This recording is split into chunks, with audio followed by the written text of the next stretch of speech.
Dear friends, ഇന്ന് നമ്മൾ കാണാൻ പോകുന്നത് ട്വിസ്റ്റുകൾ നിറഞ്ഞ രസകരമായ ഒരു ത്രില്ലർ കഥയാണ്. ഈ കഥയിൽ ഉൾപ്പെടുത്തിയിട്ടുള്ള കഥാഭാഗം കുറച്ച് പഴയ കാലഘട്ടത്തിലുള്ളതാണ്. സമയം കളയാതെ നമുക്ക് നേരെ കഥയിലേക്ക് പോകാം. മഴ തകർത്തു പെയ്യുകയായിരുന്നു. വൈപ്പറുകൾ മഴവെള്ളം വകഞ്ഞു മാറ്റുമ്പോഴേക്കും അടുത്തത് വന്നു വീഴുന്നു. 10 അടി ദൂരെയുള്ളതുപോലും കാണാൻ കഴിയാത്ത അവസ്ഥ. റോഡിൽ എവിടെയാണ് കുഴിയെന്നോ വെള്ളമെന്നോ മനസ്സിലാവുന്നില്ല. രഞ്ജിത്ത് കാർ വശത്തേക്ക് ഒതുക്കി നിർത്തി. കാറിന്റെ മുകളിൽ വടികൊണ്ടടിക്കുന്നത് പോലെ മഴ തട്ടുന്നുണ്ടായിരുന്നു. ഗ്ലാസുകളിലെല്ലാം വെള്ളം ഒലിച്ചിറങ്ങുന്നു. ഹെഡ്ലൈറ്റ് അണച്ചപ്പോൾ പ്രപഞ്ചം മുഴുവൻ ഇരുട്ടിലായതുപോലെ തോന്നി. തന്റെ നെഞ്ചിടിപ്പ് കൂടുന്നത് അവൻ അറിയാമായിരുന്നു. അവൻ കാറിനുള്ളിലെ ലൈറ്റിട്ടു. അടുത്ത സീറ്റിൽ ശ്യാമിന്റെ ബാഗ് ഇരിക്കുന്നുണ്ടായിരുന്നു. അതിൽ തീർച്ചയായും സിഗരറ്റ് കാണും. എടുത്തു വലിച്ചാലോ എന്നവൻ ആലോചിച്ചു. അവനൊരു സിഗരറ്റ് എടുത്ത് കത്തിച്ചു. പുക പുറത്തേക്ക് പോകാനായി തന്റെ വശത്തെ ഗ്ലാസ് അല്പം താഴ്ത്തി. ആ ഇടവേളയിലും മഴ ആഞ്ഞടിച്ചുകൊണ്ടിരുന്നു. വിരലുകൾക്കിടയിൽ സിഗരറ്റ് വിറച്ചു. ദൂരത്തുനിന്ന് ഹെഡ്ലൈറ്റുകൾ അടുത്തു വരുന്നത് കണ്ടു. പോലീസ് വാനാണോ? അടുത്തു വന്ന് നിർത്തി ചോദ്യങ്ങൾ ചോദിക്കുമോ? ഉടനെ അവൻ ഉള്ളിലെ ലൈറ്റ് അണച്ചു. ആരാണ് സാർ നിങ്ങൾ? ഇവിടെ എന്തു ചെയ്യാണ് എന്നവർ ചോദിച്ചാൽ, മഴ കൂടുതലായതുകൊണ്ട് വണ്ടി ഓടിക്കാൻ ബുദ്ധിമുട്ടാണ്, ഒന്ന് കുറയട്ടെ എന്ന് കരുതി കാത്തിരിക്കുകയാണ് എന്ന് പറയാം. ഇത് നിങ്ങളുടെ കാറാണോ? ലൈസൻസ് ഉണ്ടോ എന്ന് ചോദിച്ചാൽ, ഇതെന്റെ സുഹൃത്ത് ശ്യാമിന്റെ കാറാണ്, എന്റെ കയ്യിൽ ഡ്രൈവിംഗ് ലൈസൻസ് ഉണ്ട് എന്ന് പറയാം. പിറകിലെ സീറ്റിൽ ആരാണ് എന്ന് ചോദിച്ചാൽ, അതെന്റെ സുഹൃത്ത് ശ്യാമാണെന്ന് പറയാം. അയാൾക്ക് എന്തു പറ്റി? എന്തിനാ കിടക്കുന്നേ എന്ന് ചോദിച്ചാൽ, ശരീരത്തിന് സുഖമില്ല, പനിയാണ്, ആശുപത്രിയിലേക്ക് കൊണ്ടുപോവുകയാണെന്ന് പറയാം. നഗരത്തിന് പുറത്താണല്ലോ ആശുപത്രി ഉള്ളത് എന്ന് ചോദിച്ചാൽ, വഴിതെറ്റി വന്നതാണ്, അടുത്ത നല്ല ആശുപത്രി എവിടെയാണുള്ളത് സർ എന്ന് അവരോട് തന്നെ തിരിച്ചു ചോദിക്കണം. ആ വെളിച്ചത്തിനുടമയായ ലോറി ഈ മാരുതി കാറിനെ ശ്രദ്ധിക്കാതെ വെള്ളം തെറിപ്പിച്ചുകൊണ്ട് കടന്നുപോയപ്പോൾ രഞ്ജിത്ത് ഒന്ന് ദീർഘനിശ്വാസം വിട്ടു. സിഗരറ്റിന്റെ ആ വെളിച്ചത്തിൽ അവൻ ശ്രദ്ധ കേന്ദ്രീകരിച്ചു. ഉള്ളിലെ ലൈറ്റിട്ടു. തിരിഞ്ഞു പിറകിലെ സീറ്റിലിരുന്ന ശ്യാമിനെ നോക്കി. ഉടനെ തന്നെ കഴുത്ത് വെട്ടിച്ചുകൊണ്ട് ലൈറ്റ് അണച്ചു കളഞ്ഞു. അവന്റെ ഞരമ്പുകളിലൂടെ ഒരു വിറയൽ കടന്നുപോയി. ശ്യാം, 7-8 വർഷങ്ങൾക്ക് മുമ്പ് നീയും ഞാനും ഒന്നിച്ചുണ്ടായിരുന്ന കാലത്ത് നീ എത്ര ഉറക്കിയായിരുന്നു ചിരിച്ചിരുന്നത്. ഇന്നെല്ലാവരും പണത്തിന് പിന്നാലെ പോകുന്നത്. പണം മാത്രമാണ് ജീവിതമെന്ന് കരുതി ഓടുകയാണ്. മനുഷ്യത്വം മാറാതെ നമ്മൾ കടന്നു പോകുന്ന ഓരോ ദിവസവുമാണ് സ്വർഗതുല്യമായ ജീവിതം രഞ്ജിത്ത് എന്ന് നീ ഇടയ്ക്കിടെ പറയാറുള്ള ആ തത്വം തന്നെയാണ് ഇന്നും ഞാൻ ഓരോ പുതിയ ഡയറിയുടെയും ആദ്യ പേജിൽ എഴുതി വെക്കുന്നേ. നീ എവിടെയാണ് വഴിതെറ്റിപ്പോയത് ശ്യാം? വിശ്വസിക്കാൻ കഴിയാത്ത വിധം നീ എങ്ങനെ ഇത്രമാത്രം മാറിപ്പോയി? നിന്നെ എത്രത്തോളം ഞാൻ സ്നേഹിച്ചിരുന്നെന്നോ അത്രത്തോളം വെറുക്കുന്ന രീതിയിൽ നിനക്കുള്ളതിൽ 1000 മാറ്റം ഉണ്ടായത് എങ്ങനെയാണ്? മനുഷ്യരിൽ നിന്ന് മാറി നീ ഒരു മൃഗമായി മാറി. ഇതായിപ്പോ വെറൊരു ശവമായി കിടക്കുന്നു. നിനക്കായി സഹതപിക്കാനോ അന്ത്യാഞ്ജലി അർപ്പിക്കാനോ എനിക്ക് തോന്നുന്നില്ല ശ്യാം. ഇപ്പോഴും എനിക്ക് നിന്നോട് ദേഷ്യം തന്നെയാണ്. മാലിനിയെ സംബന്ധിച്ചിടത്തോളം നിന്റെ മരണം അവൾക്കൊരു വലിയ മോചനമാണ്. നിന്റെ ആ കഴുകൻ പിടിയിൽ നിന്നുള്ള മോചനം. കുറച്ചു ദിവസം അവൾ ദുഃഖിക്കുമായിരിക്കും. പക്ഷെ തീർച്ചയായും കാലം അവളുടെ ചുണ്ടുകളിൽ പുഞ്ചിരി തിരികെ കൊണ്ടുവരും. അവളുടെ പുഞ്ചിരിയെക്കുറിച്ച് 100 കവിതകൾ എഴുതി കാണിച്ച നീ തന്നെയാണോ അവളുടെ ശരീരമാകെ കത്തുന്ന സിഗരറ്റ് കൊണ്ട് പൊള്ളിച്ചത്? അവൾ വെട്ടിമാറ്റിയ നഖം പോലും ഒരു പുരാവസ്തു ഗവേഷകനെ പോലെ നീ ഭദ്രമായി സൂക്ഷിച്ചിരുന്നല്ലോ. എന്റെ ദേവത എന്ന് വിളിക്കുമായിരുന്നല്ലോടാ വിഡ്ഢി. ദേവതയെ ആരാധിക്കുക വേണ്ടത്, അല്ലാതെ സിംഹത്തെ പോലെ വേട്ടയാടുകയല്ല എന്ന് നിനക്കറിയാതെ പോയത് എങ്ങനെയാണ്? മഴ അല്പം കുറഞ്ഞിരുന്നു. രഞ്ജിത്ത് സിഗരറ്റ് പുറത്തേക്ക് എറിഞ്ഞു. കാർ സ്റ്റാർട്ട് ചെയ്ത് നിദാനമായി ഓടിക്കാൻ തുടങ്ങി. റോഡിൽ എതിർവശത്ത് നിന്ന് വാഹനങ്ങളൊന്നും വരുന്നില്ല. മഴത്തുള്ളികൾ ഹെഡ്ലൈറ്റിന്റെ വെളിച്ചത്തിലേക്ക് കടന്നുവന്ന് വജ്രങ്ങളെ പോലെ തിളങ്ങി വീണുകൊണ്ടിരുന്നു. 1 കിലോമീറ്റർ പിന്നിട്ടപ്പോൾ ആ തുറസായ മാലിന്യ നിക്ഷേപ കേന്ദ്രത്തിലെത്തി. 3 ഏരിയകളിലെ മാലിന്യങ്ങളാണ് ലോറിക്കണക്കിന് വന്ന് ആ പുറമ്പോക്ക് ഭൂമിയിൽ തള്ളുന്നത്. ഒരു മാലിന്യ കൂമ്പാരത്തിനടുത്തായി അവൻ കാറ് നിർത്തി താഴെയിറങ്ങി. മഴ നിന്നിരുന്നു. കർച്ചീഫ് എടുത്ത് മൂക്കിനു മുകളിൽ കെട്ടിയിട്ടും ദുർഗന്ധം അടിച്ചു കയറുന്നുണ്ടായിരുന്നു. മാലിന്യമലയുടെ ഒരു ഭാഗം അവൻ തിരഞ്ഞെടുത്തു. റോഡിൽ നിന്ന് നോക്കിയാൽ പെട്ടെന്ന് കണ്ണിൽപ്പെടാത്ത സുരക്ഷിതമായ ഒരിടം. കാറിനടുത്തേക്ക് വന്ന് പിൻവാതിൽ തുറന്ന് ശ്യാമിനെ പൊക്കിയെടുത്തു. പിൻസീറ്റ് മുഴുവൻ രക്തം കട്ടപിടിച്ചു കിടക്കുമായിരുന്നു. ശ്യാമിന്റെ നെഞ്ചിലെ രക്തം തന്റെ വസ്ത്രങ്ങളിൽ പറ്റാതിരിക്കാൻ ശ്രദ്ധിച്ച് പിറകിലൂടെ കൈകൾ നൽകി അവനെ നിലത്തിറക്കി വലിച്ചിഴച്ചു കൊണ്ടുപോയി. ആ ചരിഞ്ഞ ഭാഗത്ത് അവനെ കിടത്തി. ചുറ്റും നോക്കിയപ്പോൾ പരന്നൊരു തകര കഷ്ണം കിട്ടി. മാലിന്യമലയുടെ മുകളിൽ നിന്നുകൊണ്ട് തകരം ഉപയോഗിച്ച് മാലിന്യങ്ങൾ ശ്യാമിന് മുകളിലേക്ക് തള്ളാൻ തുടങ്ങി. മഴ കാരണം ചെളിയിൽ കാലുകൾ വഴുതി താഴേക്ക് പോകുന്നുണ്ടായിരുന്നു. അരമണിക്കൂറിനുള്ളിൽ ശ്യാം മാലിന്യങ്ങൾക്കിടയിൽ സമാധിയായി. ആ തകരക്കഷ്ണം ദൂരേക്കെറിഞ്ഞ് അവൻ നടന്നു. കാർ അടുത്തുള്ള ഒരു കുളത്തിനടുത്തേക്ക് കൊണ്ടുപോയി. കാറിലുണ്ടായിരുന്ന പെട്രോൾ ക്യാനിൽ വെള്ളം നിറച്ചൊഴിച്ച് കാറിന്റെ പിൻസീറ്റിൽ ഒരു രക്തത്തുള്ളി പോലും ഇല്ലാത്ത വിധം കഴുകി വൃത്തിയാക്കാൻ കുറേ സമയമെടുത്തു.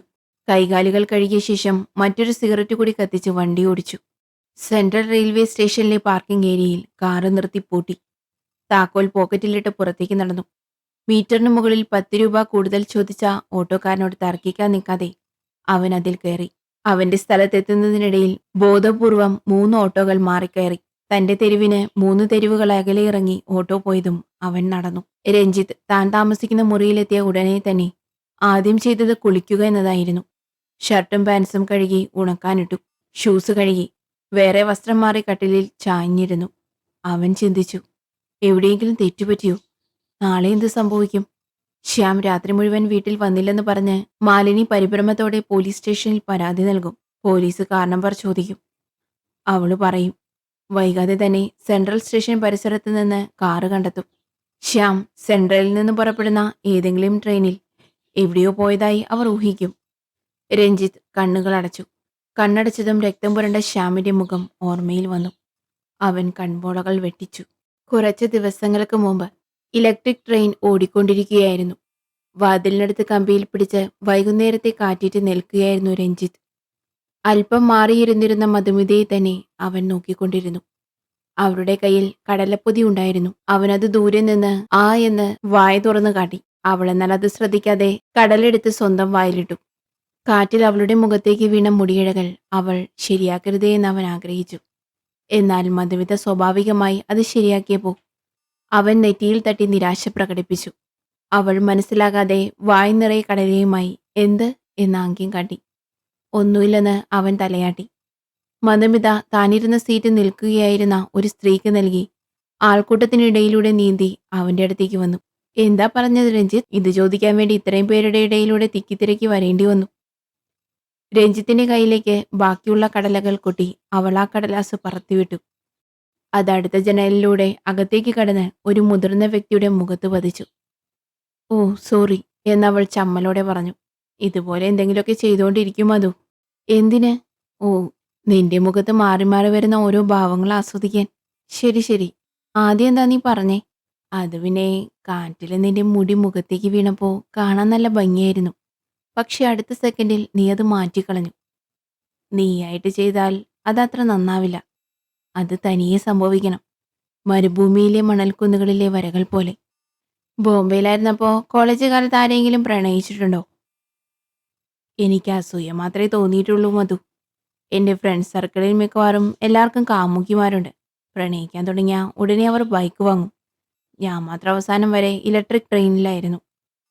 ഇപ്പോൾ ബൈക്ക് വാങ്ങിയല്ലോ. ഓ, വാങ്ങിയിട്ട് എന്ത് പ്രയോജനം? നീ അതി കയറിയില്ലെന്ന് വാശി പിടിക്കുകയല്ലേ? കുടുംബത്തിലാരെങ്കിലും കണ്ടാലോ എന്ന പേടിയാ നിനക്ക്. ബോംബെയിലെ പെൺകുട്ടികളൊന്നും പാവങ്ങളല്ല. മിനിമം ഒരു ടൊയോട്ടോ കാറെങ്കിലും ഉണ്ടെങ്കിലേ അവർ ഒന്ന് നോക്കൂ. കാറെന്ന് പറഞ്ഞപ്പോൾ എനിക്ക് എൻ്റെ ഫ്രണ്ട് ശ്യാമിനെ ഓർമ്മ വരുന്നു. എന്താ, അദ്ദേഹത്തിൻ്റെ അടുത്ത് ആ കാറുണ്ടായിരുന്നോ? ഓ, ഉണ്ടെന്ന് അഭിനയിച്ചു അവൻ. അഭിനയിച്ചെന്നോ? അതെ. അതും പ്രണയത്തിന് വേണ്ടി. മാലിനി എന്ന പേരുള്ള ഒരു പെൺകുട്ടി. വളരെ സുന്ദരിയാണ്, പണക്കാരി. അവളെ പ്രണയിച്ചേ തീരൂ എന്ന് അവൻ ശബ്ദം എടുത്തു. അതിനുവേണ്ടി തൻ്റെ സുഹൃത്തിൻ്റെ ടൊയോട്ടോ കാർ അവൻ ഒരാഴ്ചത്തേക്ക് വാങ്ങി ചുറ്റി നടന്ന് അവളെ വീഴ്ത്തി. അവർ രണ്ടുപേരുടെയും പ്രണയം വളരാൻ ഞാൻ ഒരുപാട് സഹായിച്ചു. ഒരു ഫ്രോഡിനെ സഹായിച്ച നിങ്ങളും ഫ്രോഡാണെന്നാണ് അതിൻ്റെ അർത്ഥം. ഒരു നല്ല കാര്യത്തിന് വേണ്ടി ചെറിയ കള്ളമൊക്കെ പറയാന്നേ. ഒരു പെണ്ണിനെ ചതിക്കുന്നത് നല്ല കാര്യമാണോ? പ്രണയം നല്ല കാര്യമല്ലേ? ശരി ശരി, പിന്നെ എന്തുണ്ടായി? സത്യം അറിഞ്ഞപ്പോൾ അവൾ ദേഷ്യപ്പെട്ടോ? അതാ ഇല്ലാന്ന് പറഞ്ഞത്. അവൻ അഭിനയിക്കുകയാണെന്ന് അവൾക്ക് നേരത്തെ അറിയായിരുന്നു. അവൻ അഭിനയിക്കുന്നതെല്ലാം വിശ്വസിക്കുന്നത് പോലെ അവളും അഭിനയിക്കുകയായിരുന്നു. ഇത് സൂപ്പർ ഫ്രോഡാണല്ലോ. അവളുടെ അച്ഛൻ അന്തസ്സും പദവിയും നോക്കുന്ന ഒരാളാണ്, വലിയ രക്ഷാധിപതി. ഇവരുടെ കല്യാണത്തിന് അദ്ദേഹം തീർച്ചയായും സമ്മതിക്കില്ലെന്ന് ഉറപ്പായിരുന്നു. അതുകൊണ്ട് ഞാനും കുറച്ച് സുഹൃത്തുക്കളും ചേർന്ന് അവർ തമ്മിൽ രജിസ്റ്റർ മാരേജ് ചെയ്യാൻ ഞങ്ങൾ സഹായിച്ചു. ഇതൊക്കെ ചെയ്തിട്ടുണ്ടോ? തീർച്ചയായും. സാക്ഷി ഒപ്പിട്ടതുപോലും ഞാനാണ്. ശരി. ഇപ്പോൾ അവർ രണ്ടുപേരും എവിടെയുണ്ട്? എങ്ങനെയിരിക്കുന്നു? രഞ്ജിത്ത് നിശബ്ദനായി പുറത്തേക്ക് നോക്കി. എന്താ രഞ്ജിത്ത് മിണ്ടാത്തെ? ഈ ചോദ്യത്തിന് മറുപടി പറയാൻ എനിക്ക് നാണക്കേട് തോന്നുന്നു മധു. നാണക്കേടോ? അവർ ഇപ്പോൾ എവിടെയാണ്, എന്ത് ചെയ്യുന്നു ഒന്നും എനിക്കറിയില്ല. ഇതെന്താ ഇങ്ങനെ? അത്രയും അടുത്ത സുഹൃത്താണെന്ന് പറഞ്ഞിട്ട്? അതാ ജീവിതം. പഠനം കഴിഞ്ഞ് ജോലി തേടി ഞാൻ ചെന്നൈയിലേക്ക് വന്നു. ശ്യാമും മാലിനിയും കൽക്കത്തയിലേക്ക് പോയെന്ന് എനിക്കറിയാം. കൽക്കത്തയിൽ നിന്ന് 2-3 കത്തുകൾ എഴുതിയിരുന്നു. പിന്നീട് ഞാൻ അയച്ച കത്തുകളെല്ലാം മടങ്ങി വന്നു. അവർ എവിടെ പോയി, മാലിനിയുടെ അച്ഛൻ അവരോട് ക്ഷമിച്ചോ ഇല്ലയോ ഒന്നും അറിയില്ല. എൻ്റെ മറ്റു സുഹൃത്തുക്കളെ കാണുമ്പോഴൊക്കെ അന്വേഷിക്കാറുണ്ട്. അവർക്കും അറിയില്ല. ഇത് പറയുമ്പോൾ രഞ്ജിത്തിന്റെ കണ്ണ് നിറഞ്ഞു. അവൻ പുറത്തേക്ക് നോക്കി. ട്രെയിനിനൊപ്പമായി റോഡിലൂടെ വാഹനങ്ങൾ ഓടുന്നുണ്ടായിരുന്നു. പെട്ടെന്ന് ആവേശത്തോടെ രഞ്ജിത്ത് വിളിച്ചു പറഞ്ഞു, മധു, ദേ ആ വെളുത്ത മാരുതിയിൽ പോകുന്നത് മാലിന്യാണ്. അവൻ ഏതാണ്ട് അലറുകയായിരുന്നു. എവിടെ എവിടെ? മധു പരിഭ്രമിച്ചു. രഞ്ജിത്ത് ചൂണ്ടിക്കാണിച്ച ആ കാർ കാഴ്ചയിൽ നിന്ന് മറഞ്ഞുപോയി. നന്നായി കണ്ടോ രഞ്ജിത്ത്? ഞാൻ ശരിക്കും കണ്ടു മധു. അത് മാലിനി തന്നെ. അങ്ങനെയെങ്കിൽ കാർ ഓടിച്ചത് ശ്യാമായിരിക്കണം. എനിക്ക് വിശ്വസിക്കാനേ കഴിയുന്നില്ല. അവർ ചെന്നൈയിലാണോ ഉള്ളത്? സത്യമായിട്ടും എനിക്ക് വിറയിൽ വരുന്നു മധു. ശരി, കാർ നമ്പർ നോക്കിയോ? അയ്യോ ഇല്ല. 2 സെക്കൻഡ് പോലും തികച്ചു കണ്ടില്ല. അതിനുള്ളിൽ വണ്ടി കടന്നുപോയി. അവർ എവിടെയുണ്ടെന്ന് എങ്ങനെയെങ്കിലും കണ്ടുപിടിക്കണം മധു. രഞ്ജിത്ത് കഴുത്ത് നീട്ടി റോഡിലേക്ക് ദൂരേക്ക് നോക്കി. നിറയെ വാഹനങ്ങൾ. ഏതാണ് ആ വെളുത്ത മാരുതി? അതും മനസ്സിലിട്ടുകൊണ്ട് റോഡരികിൽ നിർത്തിയിട്ടിരിക്കുന്ന വെളുത്ത മാരുതി കാറുകളൊക്കെ അവൻ ഉറ്റുനോക്കാൻ തുടങ്ങി. താൻ കണ്ടത് മാലിന്യെ തന്നെയാണോ എന്നവന് സംശയം തോന്നി തുടങ്ങി. അന്നൊരു ദിവസം മധുമിതയും അവനും ഒരു സമ്മാനം വാങ്ങിക്കൊണ്ട് സ്പെൻസേഴ്സിലെ ഓപ്പൺ ലിഫ്റ്റിൽ താഴേക്ക് ഇറങ്ങിക്കൊണ്ടിരിക്കുമ്പോൾ താഴെ ഒരു കടയുടെ മുന്നിലൂടെ നടന്നു പോകുന്ന മാലിനിയെ അവൻ കണ്ടു. മധു, അതാ താഴെ വെള്ള കോട്ടൺ സാരി ഉടുത്ത് നടന്നു പോകുന്നത് നോക്ക്. അതാണ് മാലിനി. അയ്യോ, ഈ ലിഫ്റ്റ് വേഗത്തിൽ താഴെ എത്തിയിരുന്നെങ്കിൽ. നീ അവരെ നോക്കിക്കൊണ്ടിരിക്കെ, കാഴ്ചയിൽ നിന്നും മറയരുത്. ലിഫ്റ്റ് താഴെയെത്തി. അവർ പുറത്തിറങ്ങി തിരിഞ്ഞെങ്കിലും മാലിനിയെ കണ്ടില്ല. പുറത്തേക്ക് ഓടിപ്പോയി അവിടെ കാത്തുനിന്നിരുന്ന 2 വെളുത്ത മാരുതി കാറുകളെ അവർ നിരീക്ഷിച്ചു. ഈ 2 കാറുകളിലൊന്ന് മാലിനിയുടേതാകാം. എങ്ങനെയായാലും വണ്ടിയുടെ അടുത്തേക്ക് വരണമല്ലോ, നമുക്ക് കാത്തിരിക്കാം. ആ വണ്ടികളിൽ വേറെ ആരൊക്കെ വന്ന് കയറിയപ്പോൾ മധു ചിരിച്ചു. നിങ്ങളെ കണ്ടിട്ട് പാവം തോന്നുന്നു രഞ്ജിത്ത് എന്നവൾ പറഞ്ഞു. എന്റെ ഈ വെപ്രാളം നിനക്ക് തമാശയാണോ? ഈ വെപ്രാളം നിങ്ങളുടെ സുഹൃത്തിനുള്ളതായി തോന്നുന്നില്ലല്ലോ. നിങ്ങളുടെ അഡ്രസ്സ് അവരുടെ കയ്യിലുണ്ടല്ലോ, അവർക്ക് ബന്ധപ്പെടാമായിരുന്നല്ലോ. അത് പിന്നെ എൻ്റെ അഡ്രസ്സ് കളഞ്ഞു പോയിട്ടുണ്ടാകാം. അതൊന്നും ചിന്തിക്കാതെ എന്തെങ്കിലും ഒരു നല്ല ഐഡിയ പറഞ്ഞു തരൂ മധു, പ്ലീസ്. ആ, ഒരു ഐഡിയ ഉണ്ട്. പക്ഷെ ചെലവേറിയതാണ്. പ്രിയ സുഹൃത്തേ ശ്യാം, എന്നെ താഴെ പറയുന്ന വിലാസത്തിൽ ഉടനെ ബന്ധപ്പെടുക എന്നും പറഞ്ഞൊരു പരസ്യം നൽകാം. ഓ, നിന്നെ ഒന്ന് ചവിട്ടണോ എന്നുകൊണ്ടോ എനിക്ക്. നീ ഒച്ച വയ്ക്കാതെ, വേറൊരു മികച്ച ഐഡിയ കൂടിയുണ്ട്. ഇത് ഭാഗ്യമുണ്ടെങ്കിൽ വർക്കൗട്ട് ആവും. എന്താ? ആ മാലിന്യയുടെ കടയിൽ നിന്ന് പുറത്തേക്ക് വരുന്നത് നമ്മൾ കണ്ടില്ലേ? അവർ ആ കടയിൽ റെഗുലർ കസ്റ്റമർ ആണെങ്കിൽ നമുക്ക് അഡ്രസ്സ് കിട്ടിയേക്കാം. ഓ, മോശ ഐഡിയ അല്ല. വാ, പോയി അന്വേഷിക്കാം. അവർ ആ കടയിലെത്തി. എക്സ്ക്യൂസ് മീ സർ, ഇപ്പോൾ കുറച്ചു മുമ്പ് നിങ്ങളുടെ കടയിൽ വെളുത്ത കോട്ടൺ സാരി ഉടുത്ത സുന്ദരിയായ ഒരു സ്ത്രീ വന്നു പോയല്ലോ. ആ അതെ, അവരൊരു മെറ്റൽ സ്റ്റാൻഡ് ചോദിച്ചിരുന്നു. അത് സ്റ്റോക്കില്ല. വന്നാൽ അറിയിക്കാൻ പറഞ്ഞ് ഫോൺ നമ്പർ തന്നിട്ടുണ്ട്. ആ അത് മതി, പ്ലീസ് തരൂ. അവൻ ആവേശത്തോടെ പറഞ്ഞു. ആ ഫോൺ നമ്പർ എഴുതി വാങ്ങി അടുത്തുള്ള ബൂത്തിലെത്തിയപ്പോൾ, ഒരു മിനിറ്റ് രഞ്ജിത്ത്, അവർ ഇപ്പോൾ ഇറങ്ങിയതേയുള്ളൂ, വീട്ടിലെത്താൻ സമയമെടുക്കും എന്ന് മധുമിത പറഞ്ഞു.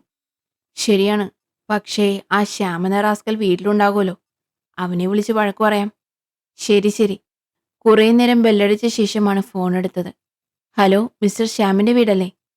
അതെ, ഒരു സ്ത്രീ ശബ്ദം മറുപടി നൽകി. ഞാൻ അദ്ദേഹത്തിന്റെ സുഹൃത്താണ്, പേര് രഞ്ജിത്ത്. അദ്ദേഹം അവിടെയുണ്ടോ? ഉണ്ട്, ഉറങ്ങുകയാണ്. രഞ്ജിത്ത് തന്റെ വാച്ചിലേക്ക് നോക്കി.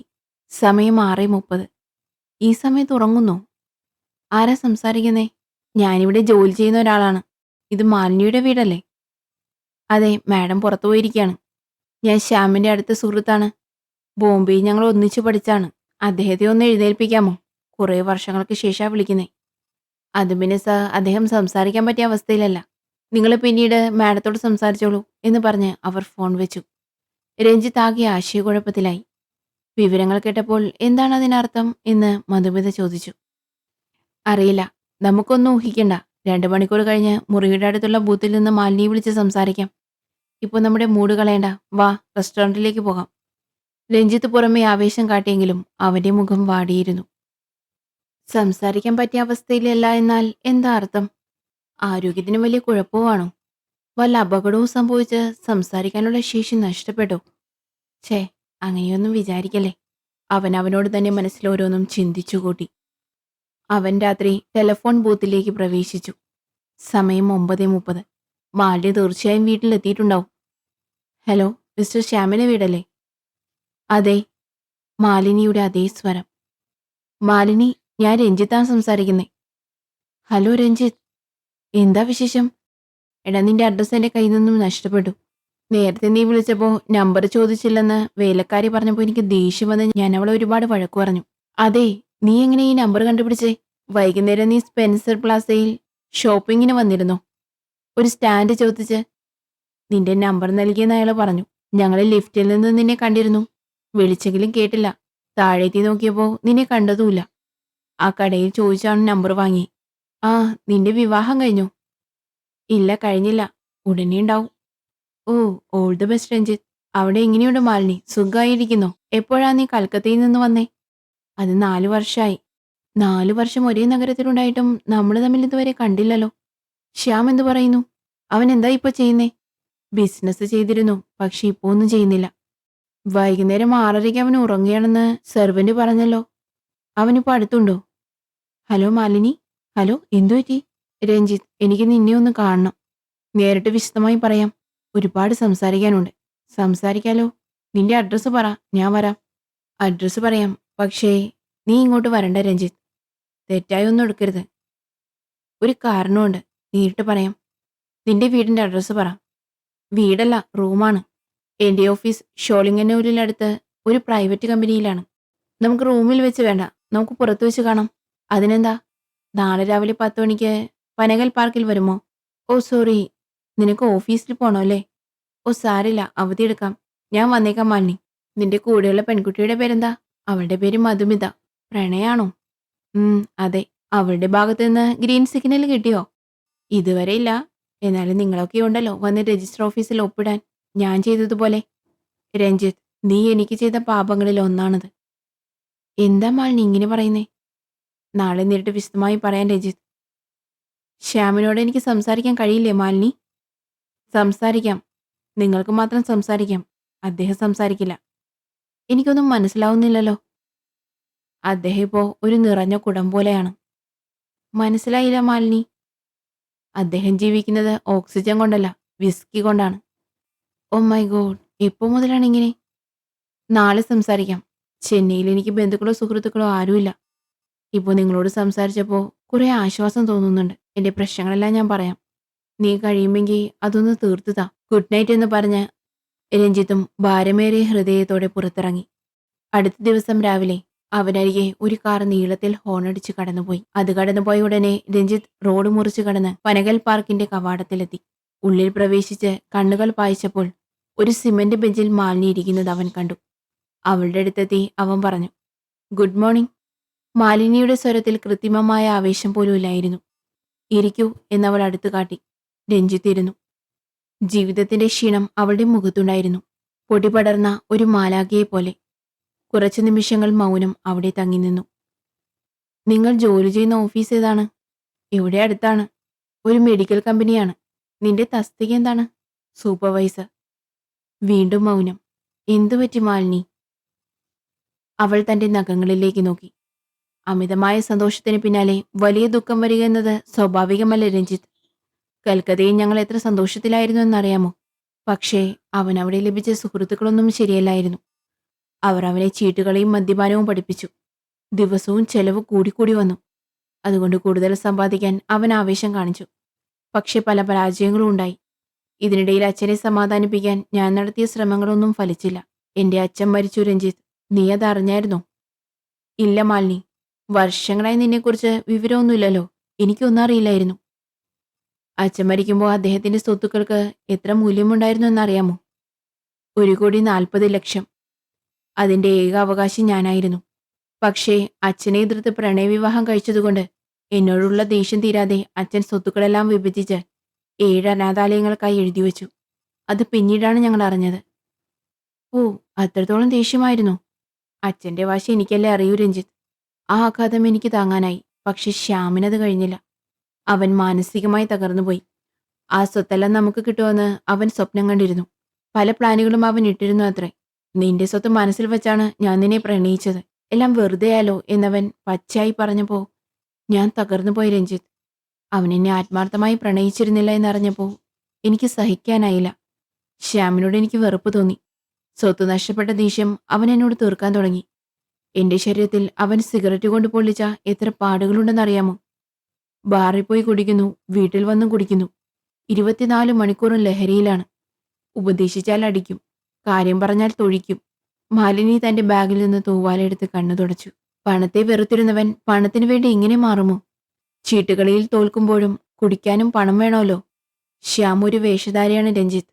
അവനെന്തിനെ വെറുക്കുന്നു എന്ന് പറയുന്നുവോ, അതിനെ അവൻ ഉള്ളിൽ സ്നേഹിക്കുന്നുണ്ട്.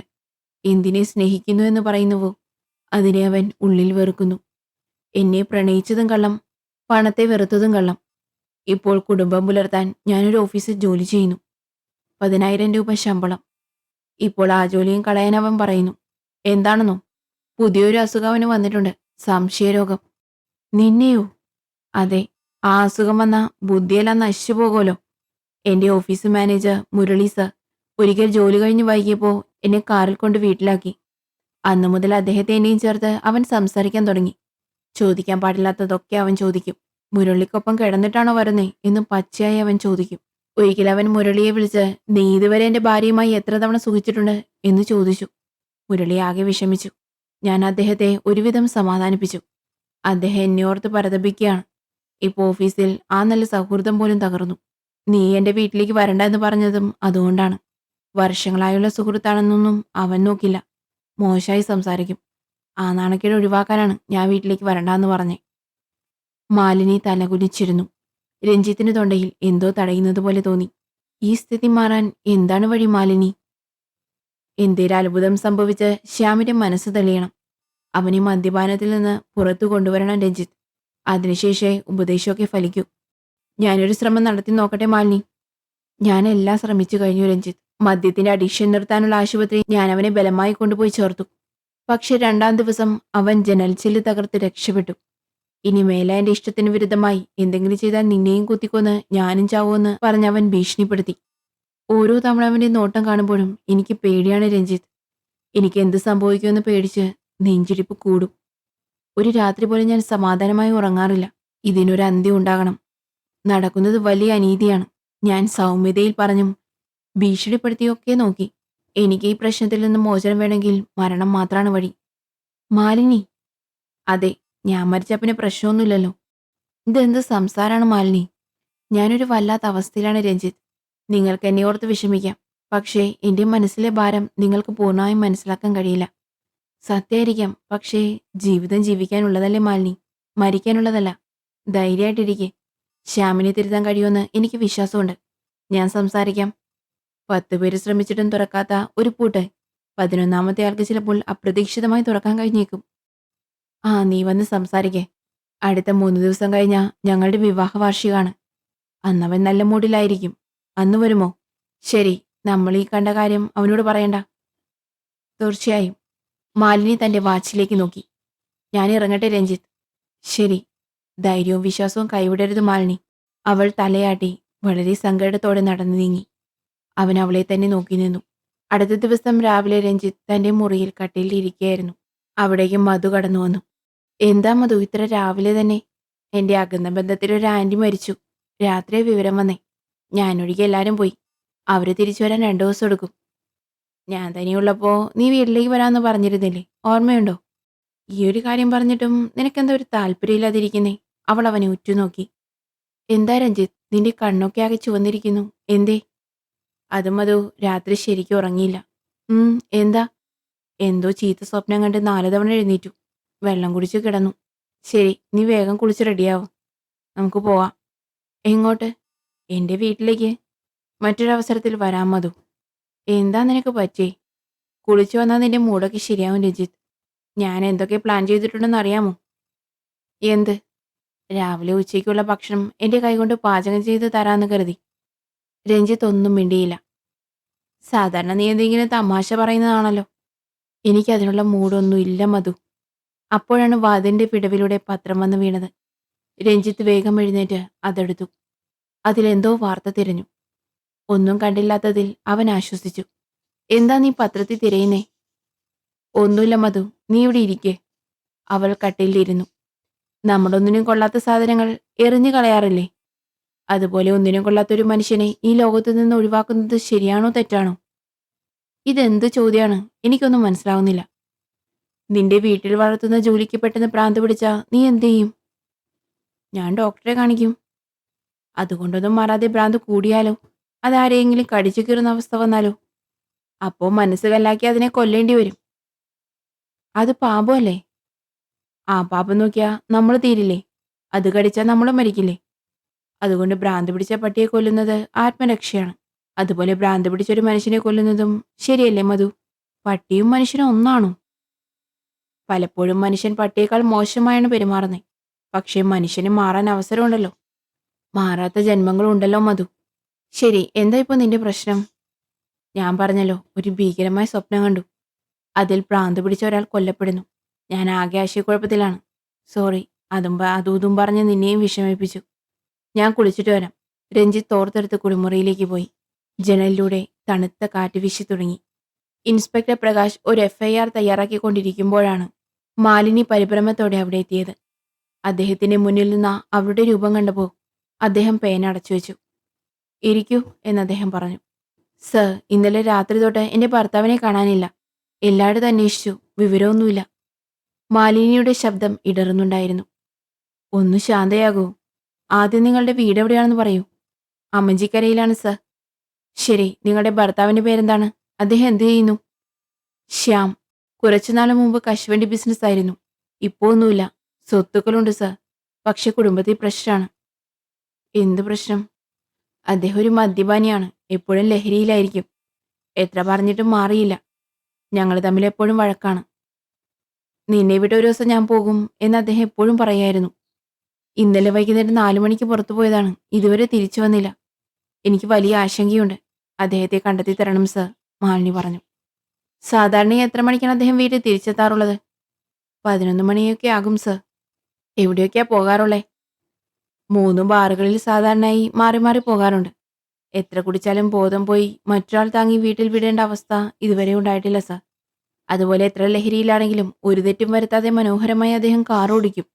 ഇന്നലെ കാർ എടുത്താണോ പോയേ? അതെ സർ. എങ്കിൽ കാറും കൂടി തിരയണം. ഇതല്പം എളുപ്പമാണ് മാഡം. നിങ്ങൾ അവിടെ ഇരുന്ന് വിശദമായ ഒരു പരാതി എഴുതി നൽകൂ. മിസ്റ്റർ ശ്യാമിന്റെ ഫോട്ടോ കൊണ്ടുവന്നിട്ടുണ്ടോ? ഞാനും അദ്ദേഹവും നിൽക്കുന്ന ഫോട്ടോയാണ് തിരക്കിനിടയിൽ കൈ കിട്ടിയത്. ആ, സാരമില്ല. നിങ്ങളുടെ പരാതിയിൽ കാർ നമ്പർ, നിറം, മറ്റടയാളങ്ങൾ എന്നിവയെല്ലാം എഴുതണം. ശ്യാം സാധാരണ പോകാറുണ്ടെന്ന് പറഞ്ഞ ആ ബാറുകളുടെ പേരും എഴുതണം. ബന്ധുക്കളുടെ സുഹൃത്തുക്കളുടെ വീട്ടിലൊക്കെ അന്വേഷിച്ചോ? ഒരാളെ പോലും വിടാതെ എല്ലാവരെയും ഫോൺ വിളിച്ച് അന്വേഷിച്ചു സർ. ഓക്കെ, റൈറ്ററുടെ അടുത്ത് പരാതി നൽകിയിട്ട് പൊക്കോളൂ. ഞങ്ങൾ അന്വേഷിച്ചിട്ട് നിങ്ങളെ ബന്ധപ്പെടാം. വീട്ടിൽ ഫോണുണ്ടോ? ഉണ്ട് സർ. ആ, എന്നാ ആ നമ്പർ കൂടി മറക്കാതെ എഴുതിക്കോ.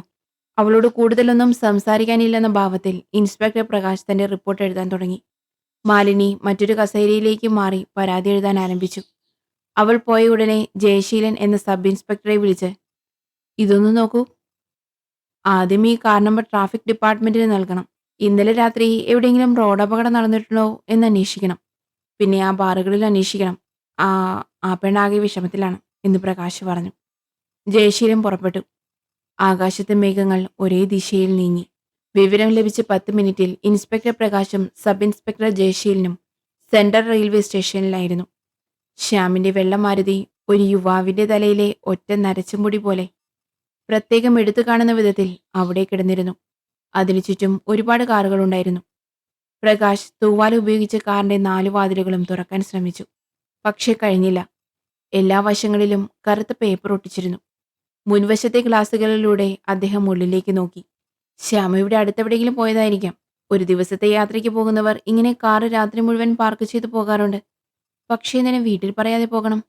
അത് സർ വീട്ടിൽ വഴക്കല്ലേ, അവനൊന്ന് വിഷമിക്കട്ടെ എന്ന് കരുതി കാണും. ജയശീലൻ വിശ്വാസം വരാതെ കാർ വിശദമായി നിരീക്ഷിച്ചു. പ്രകാശ് അല്പം മാറി പാർക്കിംഗ് ടിക്കറ്റ് നൽകിക്കൊണ്ടിരുന്ന ആളെ ആംഗ്യം കാട്ടി വിളിച്ചു. അവൻ അടുത്തു വന്നു. ഈ വണ്ടി എത്ര നേരമായി ഇവിടെ ഇരിക്കുന്നുണ്ടെന്ന് അറിയാമോ? ഇന്നലെ രാത്രി 11 മണി മുതൽ ഇവിടെയുണ്ട് സർ. വന്നാള് പാർക്കിംഗ് ടിക്കറ്റ് എടുത്തില്ല. വണ്ടി എടുക്കാൻ വരുമ്പോൾ ടിക്കറ്റ് എടുക്കാമെന്ന് കരുതി ഞാൻ കാർ നമ്പർ മാത്രം നോട്ട് ചെയ്ത് വെച്ചു. രാത്രി മുഴുവൻ അയാൾ വണ്ടി എടുക്കാൻ വന്നില്ല സർ. നീ എവിടെയാണ് എഴുതി വെച്ചിരിക്കുന്നത്? അത് കാണിക്ക്. അവൻ തന്റെ ചെറിയ പോക്കറ്റ് നോട്ട്ബുക്ക് എടുത്ത് കാണിച്ചു. അതിൽ വരി വരിയായി ഒരുപാട് കാർ നമ്പറുകളും അതിനടുത്തായി സമയവും രേഖപ്പെടുത്തിയിരുന്നു. മിക്ക നമ്പറുകളും വെട്ടിയിട്ടുണ്ടായിരുന്നു. പക്ഷേ ശ്യാമിന്റെ കാർ നമ്പർ മാത്രം വെട്ടിയിട്ടില്ല. ആ നമ്പറിന്റെ നേരെ 11:05 എന്ന സമയം എഴുതിയിരുന്നു. നിന്റെ പേരെന്താണ്? അശോകൻ. നിനക്ക് ആ ആളെ ഓർമ്മയുണ്ടോ? ആരെയാണ് സാർ? ഈ കാർ ഇവിടെ ഇട്ടിട്ട് പോയ ആളെക്കുറിച്ചാണ് ചോദിക്കുന്നത്. ഏകദേശം ഓർമ്മയുണ്ട് സാർ. കണ്ടാൽ തിരിച്ചറിയും. കയ്യിൽ സ്യൂട്ട്കേസ് വല്ലതും ഉണ്ടായിരുന്നോ? ഇല്ല സാർ. വെറുതെ ഇറങ്ങി പോവുമായിരുന്നു. ആരെയോ യാത്രയാക്കാൻ പോവുകയാണെന്നാണ് ഞാൻ കരുതിയത്. അയാൾ ഇറങ്ങി സ്റ്റേഷനിലുള്ളിലേക്ക് പോയോ? അതെ സാർ. എന്തായിരുന്നു വേഷം? പാന്റ് ഷർട്ടും. എന്ത് നിറായിരുന്നു പാന്റിന്? ഷർട്ടിന്റെ നിറം ഓർമ്മയുണ്ടോ? പാന്റ് ഏതോ ഇരുണ്ട നിറമാണ് സാർ. പക്ഷേ ഷർട്ട് നല്ല വെള്ള നിറത്തിലായിരുന്നു. ഫുൾ കൈ ഷർട്ടായിരുന്നു സാർ. കണ്ടിട്ട് ആൾ നല്ല മാന്യന്റെ പോലെ തോന്നി. പാന്റിന്റെ പോക്കറ്റിൽ നിന്ന് ശ്യാമും മാലിനിയും ഒന്നിച്ചുള്ള ഫോട്ടോ എടുത്ത് അയാളെ കാണിച്ചു. ഇന്നലെ രാത്രി നീ കണ്ടത് ഇദ്ദേഹത്തെയാണോ എന്ന് നോക്കി. അവൻ വാങ്ങി നോക്കിയ ഉടനെ ഏയ് ഇതല്ല സാർ എന്ന് പറഞ്ഞു. അതായത് ഇയാളുടെ കവിളൊക്കെ ആകെ വീർത്തിരിക്കുകയല്ലേ. കാർ വിട്ടിട്ട് പോയാള് വേറെ ആരോ ആണ് സാർ. എനിക്കെങ്ങനെ അടയാളം പറയണമെന്നറിയില്ല. പക്ഷെ അത് വേറൊരാളാണ്. ഈ ഫോട്ടോയിലുള്ള ആളല്ല സാർ. ജയശീലി ഇൻസ്പെക്ടറോട് പറഞ്ഞു. കാറ് ശ്യാമിൻ്റെതാണ്. പക്ഷേ അതിവിടെ കൊണ്ടുവന്നത് ശ്യാമല്ല. അപ്പോൾ വന്നതാരാണ്? എന്തിനാണ് കാർ ഇവിടെ ഉപേക്ഷിച്ചു പോയത്? അത് കാർ തുറന്നു നോക്കിയാ നമ്മുടെ ചോദ്യങ്ങൾക്കുള്ള ഉത്തരം കിട്ടിയേക്കാൻ ജയശീലൻ. ഞാൻ മാലിനിയെ വിളിച്ച കാറിന്റെ ഡ്യൂപ്ലിക്കേറ്റ് താക്കോലും ഇങ്ങോട്ട് അയക്കാൻ പറയാം. ജയശീലൻ ഫോൺ വിളിച്ചു. ഹലോ മിസ് മാലിനി, ഞാൻ സബ് ഇൻസ്പെക്ടറാണ് സംസാരിക്കുന്നത്. നിങ്ങളുടെ വെള്ള മാരുതി കാർ കിട്ടിയിട്ടുണ്ട് മാഡം. സർ, ശ്യാമിനെക്കുറിച്ച് വിവരം വല്ലതും? ശ്യാമിനെക്കുറിച്ച് ഇതുവരെ വിവരമൊന്നുമില്ല. നിങ്ങളുടെ കാർ ഇന്നലെ രാത്രി 11 മണി മുതൽ സെൻട്രൽ സ്റ്റേഷന് പുറത്ത് പാർക്ക് ചെയ്തിരിക്കുകയാണ്. സെൻട്രൽ സ്റ്റേഷനിലോ? അപ്പോ അതിനർത്ഥം അദ്ദേഹം ട്രെയിൻ കയറി എവിടെയെങ്കിലും പോയോ? അങ്ങനെയാണ് ഞങ്ങളും കരുതിയത്. പക്ഷേ അതിലും ഒരു ആശയക്കുഴപ്പമുണ്ട്. എന്താ സാർ? ഇന്നലെ നിങ്ങളുടെ ഭർത്താവ് ശ്യാം വീട്ടിൽ നിന്നിറങ്ങിയപ്പോൾ നിങ്ങൾ കണ്ടിരുന്നോ? ഓ കണ്ടിരുന്നു സാർ. എത്ര മണിക്ക് അദ്ദേഹം ഇറങ്ങി?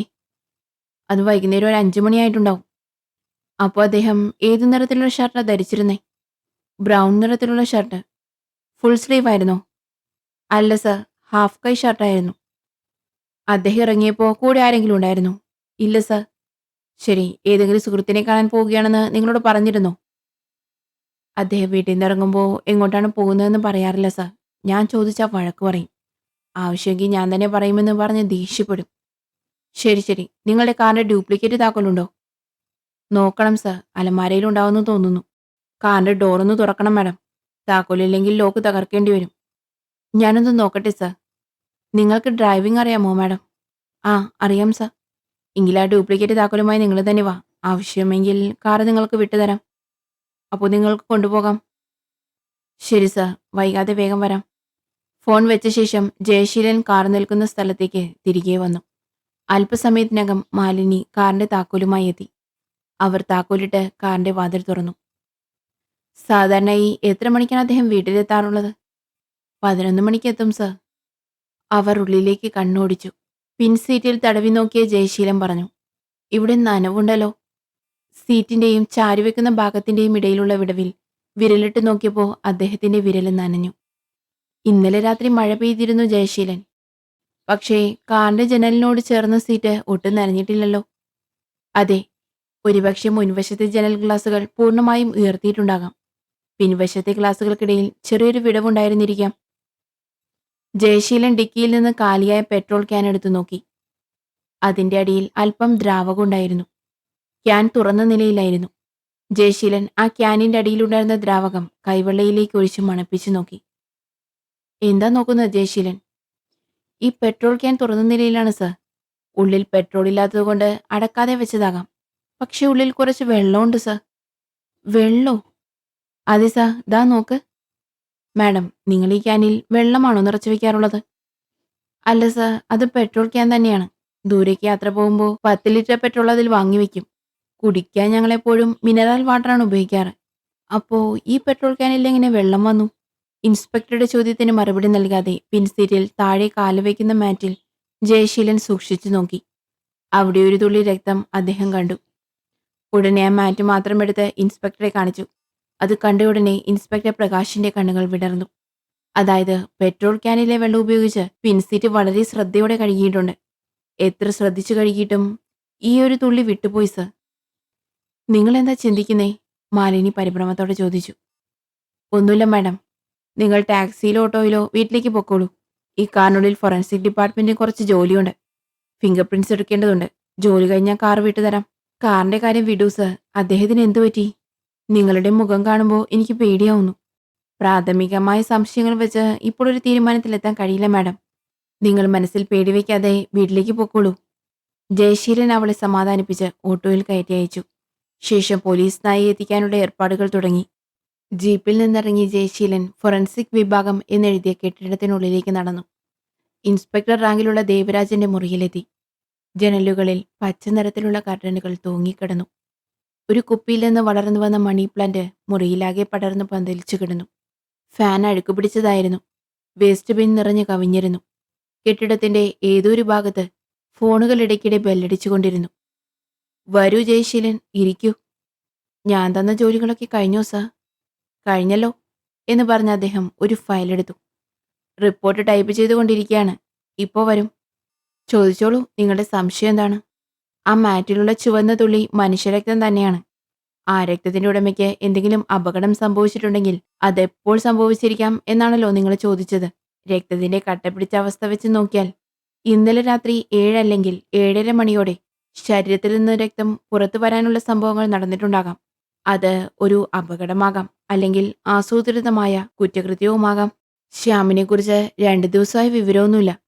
അതുകൊണ്ട് ഞങ്ങൾ മോശമായ കാര്യത്തെക്കുറിച്ചാണ് ചിന്തിക്കുന്നത്. ഇന്നലെ ഞാൻ ഡിസ്കസ് ചെയ്തല്ലോ. ഇപ്പോൾ ഞങ്ങളുടെ ഊഹം എന്താണെന്ന് വെച്ചാൽ, ആ വെള്ള ഷർട്ട് ധരിച്ചവൻ ശ്യാമിനെ കാറിലിട്ട് കൊലപ്പെടുത്തിയിരിക്കാം. മൃതദേഹം എവിടെയെങ്കിലും ഉപേക്ഷിച്ച ശേഷം കാറ് കഴുകി വൃത്തിയാക്കി സെൻട്രൽ സ്റ്റേഷനിൽ കൊണ്ടിട്ട് അവൻ കൂളായിപ്പോയി. കൃത്യമായി കഴുകാത്തതുകൊണ്ട് അവൻ കുടുങ്ങും. ആദ്യം എല്ലാ തെളിവുകൾ സഹിതം ഉറപ്പിക്കണം സാർ. മൃതദേഹം കിട്ടണം, ആയുധം കിട്ടണം, പിന്നെ ആളെ പിടികിട്ടണം. പിന്നെ പെട്രോൾ ക്യാനിൽ ബാക്കിയുണ്ടായിരുന്ന വെള്ളം പരിശോധിക്കാൻ പറഞ്ഞിരുന്നല്ലോ, അതെന്തായി? ഓ, അതൊരു കുളത്തിലെ കെട്ടിക്കിടക്കുന്ന വെള്ളാണ്. പായല് പിടിച്ച കുളമാണ്. മറ്റൊരു പ്രധാന കാര്യം, തോൾ സംസ്കരണ ഫാക്ടറിയിലെ മാലിന്യങ്ങൾ ആ കുളത്തിൽ കലർന്നിട്ടുണ്ട്. വെള്ളത്തിലെ അഴുക്ക് നോക്കിയാണ് ഞാനിത് പറയുന്നത്. ഒന്ന് പറയാം സർ, ചെന്നൈയിൽ തോൽ ഫാക്ടറികൾക്കടുത്തുള്ള കുളങ്ങൾ എത്രയുണ്ടെന്ന് ഞാൻ നോക്കാം. ഓരോ കുളത്തിൽ നിന്നും വെള്ളത്തിന്റെ സാമ്പിൾ ശേഖരിച്ചു തരാം. അത് ഈ വെള്ളവുമായി ഒത്തുനോക്കിയാൽ അവൻ കാറ് കഴുകിയ കുളം കണ്ടുപിടിക്കാം. അതിലൂടെ അടുത്ത തെളിവ് കിട്ടിയേക്കാം. നിങ്ങൾ കൊള്ളാലോ. ഒരാൾ മരിച്ചോ ജീവിച്ചോ എന്നറിയാൻ നിങ്ങൾ ഇത്രയധികം കഷ്ടപ്പെടുന്നുണ്ടല്ലോ.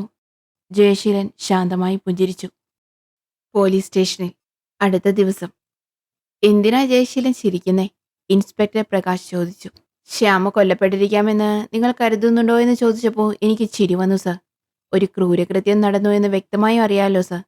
കാറിലെ രക്തത്തുള്ളി, പിൻസീറ്റ് ഒരു കുളത്തിലെ വെള്ളം ഉപയോഗിച്ച് കഴുകിയിരിക്കുന്നു. മർമ്മപ്രധാനമായ രീതിയിൽ കാർ സെൻട്രൽ സ്റ്റേഷനിൽ ഉപേക്ഷിച്ചു പോയിരിക്കുന്നു. ശ്യാമിനെക്കുറിച്ച് വിവരമൊന്നുമില്ല.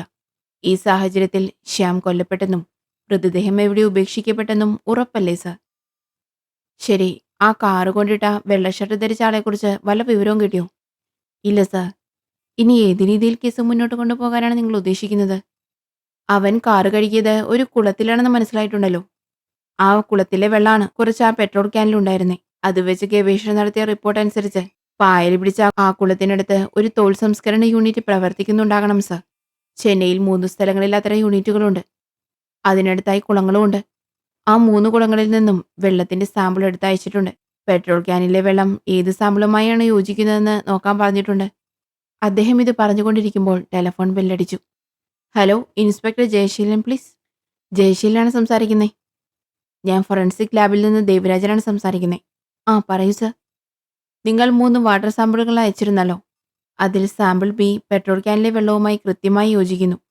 സാമ്പിൾ ബി ഏത് കുളത്തിൽ നിന്നാണ് എടുത്തത്? ആ കുളത്തിലെ വെള്ളത്തിലാണ് കാറ് കഴുകിയിരിക്കുന്നത്. Okay, thank you very much sir. Jayaseelan phone വെച്ചു. സർ, പ്രതീക്ഷിച്ച റിപ്പോർട്ട് വന്നു. സാമ്പിൾ ബി പെട്രോൾ ക്യാനിലെ വെള്ളവുമായി യോജിക്കുന്നു. ആ സാമ്പിൾ ഏത് കുളത്തിൽ നിന്നാണ് എടുത്തേ? പഴയ മഹാബലിപുരം റോഡിൽ ഷോളിങ്ങന്നൂരിന് മുമ്പായി ഒരു തോൾ സംസ്കരണ ഫാക്ടറിയുണ്ട് സർ. അതിനടുത്തുള്ള കുളത്തിൽ നിന്നാണ് എടുത്തേ. സെൻട്രൽ സ്റ്റേഷൻ ചെന്നൈയുടെ വടക്കു ഭാഗത്താണ്. കാറ് കഴുകിയിരിക്കുന്നത് തെക്കൻ ചെന്നൈയിലും. ശ്യാമിന്റെ വീട് അമ്മഞ്ചിക്കരയിലാണ്. ഈ സ്ഥലങ്ങളെയൊക്കെ എങ്ങനെ ബന്ധിപ്പിക്കും? ആദ്യം ഷോളങ്ങന്നൂരിനടുത്തുള്ള ആ കുളത്തിൽ പോയി നോക്കാം സർ. അരമണിക്കൂറിനുള്ളിൽ അവർ അവിടെ എത്തി. കുളം പ്രധാന റോഡിൽ നിന്ന് അല്പം താഴ്ന്നായിരുന്നു. വെള്ളം കലങ്ങിയതും ദുർഗന്ധം വമിക്കുന്നുമുണ്ടായിരുന്നു. കരയിൽ കുറച്ച് എരുമകൾ മേയുന്നുണ്ടായിരുന്നു. ഈ 2 ദിവസത്തിനുള്ളിൽ നഗരത്തിൽ തിരിച്ചറിയാത്ത ഒരു മൃതദേഹവും കണ്ടുകിട്ടിയിട്ടില്ല ജയശീലൻ. മൃതദേഹം എങ്ങനെയൊക്കെ ഒളിപ്പിക്കാൻ കഴിയുമെന്നൊന്ന് പറയൂ. 1000 വഴികളുണ്ട് സർ. കടലിലെറിയാം, പക്ഷേ അത് പൊന്തി വരും. ഭൂമിയിൽ കുഴിച്ചിടാം, ചാണകക്കുഴിയിലോ ഓടയിലോ ഇടാം, അല്ലെങ്കിൽ വേസ്റ്റിനോടൊപ്പം ഇട്ട് കത്തിക്കാം. അങ്ങനെ പറഞ്ഞു തിരിഞ്ഞ ജയശീലന്റെ നോട്ടം ദൂരെ മല പോലെ കുമിഞ്ഞുകൂടിയിരിക്കുന്ന മാലിന്യ കൂമ്പാരത്തിലുടക്കി. "ഒന്ന് നിൽക്കൂ," അദ്ദേഹം കോൺസ്റ്റബിളിന് നേരെ തിരിഞ്ഞു പറഞ്ഞു. "പോലീസ് നായ ജീപ്പിൽ നിന്നിറക്കി ആ മാലിന്യ കൂമ്പാരത്തിനടുത്തേക്ക് കൊണ്ടുപോകൂ." ജൂലി എന്ന നായ അതിന്റെ ട്രെയിനറോടൊപ്പം ജീപ്പിൽ നിന്നിറങ്ങി ആവേശത്തോടെ ഓടിവന്നു. മാലിന്യക്കൂനയ്ക്ക് മുകളിലേക്ക് അത് ചാടിക്കയറി. ഒരു ചരിവിലിറങ്ങി തന്റെ മുൻകാലുകൾ കൊണ്ട് അത് മണ്ണ് മാന്തി കാണിച്ചു. തുടർന്ന് 2 കോൺസ്റ്റബിൾമാർ മുഖത്ത് തൂവാല കെട്ടി മണ്ണ് മാന്താൻ തുടങ്ങി. 3 അടി താഴ്ചയിൽ തന്നെ ശ്യാമിന്റെ മൃതദേഹം കണ്ടെത്തി. ജയശീലൻ മൂക്ക് പൊത്തിപ്പിടിച്ചു. മെയിൻ റോഡിൽ ബസ്സുകൾ തങ്ങി ഒരു ചെറിയ ട്രാഫിക് ബ്ലോക്ക് ഉണ്ടായി. എല്ലാവരും സ്ട്രെച്ചറിൽ വെച്ച് ഒരു മൃതദേഹം ആംബുലൻസിലേക്ക് കയറ്റുന്നത് നോക്കി നിന്നു. റോഡിൽ പരിഭ്രമത്തോടെ നിന്നിരുന്ന രഞ്ജിത്ത് ഒരാളോട് ചോദിച്ചു, "എന്താ അവിടെ ഇത്ര തിരക്ക്?" "ആ മാലിന്യ കൂമ്പാരത്തിൽ ആരെയോ കൊന്നു കുഴിച്ചുമൂടിയിരിക്കുന്നു സർ. പോലീസ് മൃതദേഹം പുറത്തെടുക്കാണ്." ചുണ്ടിൽ നിന്ന് താഴെ വീഴാൻ പോയ സിഗരറ്റ് രഞ്ജിത്ത് കഷ്ടപ്പെട്ട് പിടിച്ചു. ജനക്കൂട്ടം പിരിഞ്ഞു പോയിക്കൊണ്ടിരുന്നു. മൃതദേഹം അടക്കം ചെയ്തതിനു ശേഷം കൂടെയുണ്ടായിരുന്ന പ്രധാന ബന്ധുക്കളും സുഹൃത്തുക്കളും മാത്രം പന്തലിന് താഴെ കസേരകളിൽ ഇരിക്കുകയായിരുന്നു. കരഞ്ഞു കലങ്ങിയ കണ്ണുകളുമായി മാലിനി ശൂന്യതയിലേക്ക് നോക്കി സോഫയിൽ ചാരിയിരിക്കുകയായിരുന്നു. "എക്സ്ക്യൂസ് മീ മാഡം," മുന്നിലിരുന്ന ജയശീലൻ വിളിച്ചു. "പറയൂ സർ." "നിങ്ങളുടെ സഹകരണം ഇല്ലാതെ ഞങ്ങൾക്കിനി ഒരു ചുവട് പോലും മുന്നോട്ട് വയ്ക്കാൻ കഴിയില്ല. അദ്ദേഹത്തെ ജീവനോടെ കണ്ടെത്തി തരുമെന്ന് വിശ്വസിച്ചാണ് ഞാൻ നിങ്ങളുടെ അടുത്ത് വന്നത് സർ." അവൾ തേങ്ങി. "ക്ഷമിക്കണം മാഡം. പോസ്റ്റ്മോർട്ടം റിപ്പോർട്ട് അനുസരിച്ച് ഞങ്ങളുടെ ഭർത്താവ് വൈകുന്നേരം 7:30 കൊല്ലപ്പെട്ടിട്ടുണ്ട്. നിങ്ങൾ പരാതി നൽകിയത് പിറ്റേന്ന് രാവിലെയാണ്. അതായത് നിങ്ങൾ സ്റ്റേഷനിലെത്തിയപ്പോൾ തന്നെ അദ്ദേഹം ജീവനോടെ ഉണ്ടായിരുന്നില്ല. അദ്ദേഹം ഇപ്പോൾ ബിസിനസ് ചെയ്യുന്നില്ല, സുഹൃത്തുക്കളുമില്ല. അദ്ദേഹം സ്ഥിരമായി പോകാറുള്ള ബാറുകളിൽ അന്വേഷിച്ചപ്പോൾ അടുത്തിടെ ആരുമായും വഴക്കുണ്ടായിട്ടില്ലെന്ന് അവർ പറഞ്ഞു. ഒറ്റയ്ക്ക് ഒരു മേശയിലിരുന്ന് ആരോടും സംസാരിക്കാതെ കുടിച്ചു പോവുകയാണ് പതിവെന്ന് അവർ പറഞ്ഞു. ഈ സാഹചര്യത്തിൽ ശ്യാമിനെ ആരാണ് കൊന്നിരിക്കാമെന്ന നിങ്ങളുടെ ഊഹം ഞങ്ങൾക്ക് വളരെ പ്രധാനമാണ് മാഡം. ഇപ്പോഴും എന്റെ ശ്യാമിനെ ആരോ കൊന്നു എന്ന് വിശ്വസിക്കാൻ എനിക്ക് കഴിയുന്നില്ല സർ. എനിക്ക് അദ്ദേഹത്തിന്റെ മദ്യപാനശീലം മാത്രമേ ഇഷ്ടമില്ലാതിരുന്നുള്ളൂ. അദ്ദേഹത്തെ പ്രണയിച്ച് വിവാഹം കഴിച്ചവളാണ് ഞാൻ. അച്ഛനെ എതിർത്ത് വീട് വിട്ട് വന്ന് വിവാഹം കഴിച്ചവൾ. എനിക്ക് ശ്യാമില്ലാതെ മറ്റൊരു ലോകമില്ല സർ. ഇനി ഞാൻ എങ്ങനെ ജീവിക്കുമെന്ന് എനിക്കറിയില്ല. മാഡം, ഈ കൊലപാതകത്തെ ഏത് വിഭാഗത്തിൽപ്പെടുത്തണമെന്ന് എനിക്ക് മനസ്സിലാവുന്നില്ല. ശ്യാമിന്റെ മൃതദേഹത്തിൽ നിന്ന് മാല, വാച്ച്, മോതിരം എന്നിവയൊന്നും നഷ്ടപ്പെട്ടിട്ടില്ല. അതുകൊണ്ട് ഇത് പണത്തിന് വേണ്ടിയുള്ള ഒരു കവർച്ചക്കാരന്റെ ആക്രമണമല്ല. കൊലപാതകം നടക്കുമ്പോൾ ശ്യാം പിൻസീറ്റിലായിരുന്നു. അങ്ങനെയെങ്കിൽ അദ്ദേഹത്തെ പിൻസീറ്റിലിരുത്തി കാർ ഓടിച്ചത് പരിചയമുള്ള ആരോ ആയിരിക്കണം. കത്തികൊണ്ട് 4 തവണ കുത്തിയിട്ടുണ്ട്. ആ കത്തി കുളത്തിലേക്ക് എറിഞ്ഞു. അത് ഞങ്ങൾക്ക് കിട്ടിയിട്ടുണ്ട്. എന്തോ മുൻവൈരാഗ്യം കാരണം ഒരാളിത് ചെയ്തതാകാം. എങ്കിലും കൊലപാതകം മറയ്ക്കാൻ എന്തിനാണ് ഇത്രയധികം വിഡ്ഢിത്തം നിറഞ്ഞ ശ്രമങ്ങൾ നടത്തിയതെന്ന് മനസ്സിലാവുന്നില്ല. ശ്യാം കൊല്ലപ്പെട്ട വിവരം ഉടനെ ലോകം അറിയരുത് എന്നയാൾ ആഗ്രഹിച്ചു. നന്നായി ആലോചിച്ചു നോക്കൂ. അടുത്ത കാലത്ത് ശ്യാമിന് ആരെങ്കിലുമായി വഴക്കുണ്ടായിരുന്നോ? മാലിനി തലയാട്ടി. "ഇല്ല സർ. അദ്ദേഹം ബോധത്തോടെ ഇരുന്നാലല്ലേ ആരെങ്കിലുമായും വഴക്കിടൂ. എപ്പോഴും ലഹരിയിലായിരിക്കും അദ്ദേഹം." "ശരി. അടുത്ത കാലത്ത് നിങ്ങളുമായി ആരെങ്കിലും പുതുതായി പരിചയപ്പെട്ടോ?" "ഇല്ല സർ." "അടുത്തിടെ നിങ്ങളുടെ ഭർത്താവിന്റെ കാര്യങ്ങൾ ആരെങ്കിലും പ്രത്യേകം അന്വേഷിച്ചിരുന്നു?" മാലിനിയുടെ മുഖത്ത് ഒരു ചെറിയ മിന്നലാട്ടം ഉണ്ടായി. "സർ, ശ്യാമിന്റെ പഴയ സുഹൃത്ത് രഞ്ജിത്തിനെ അടുത്തിടെ കണ്ടിരുന്നു. പക്ഷെ അദ്ദേഹം വളരെ നല്ല മനുഷ്യനാണ് സർ. അത് വിട്ടേക്ക്. നിങ്ങൾ ആദ്യം കാര്യങ്ങൾ പറയൂ.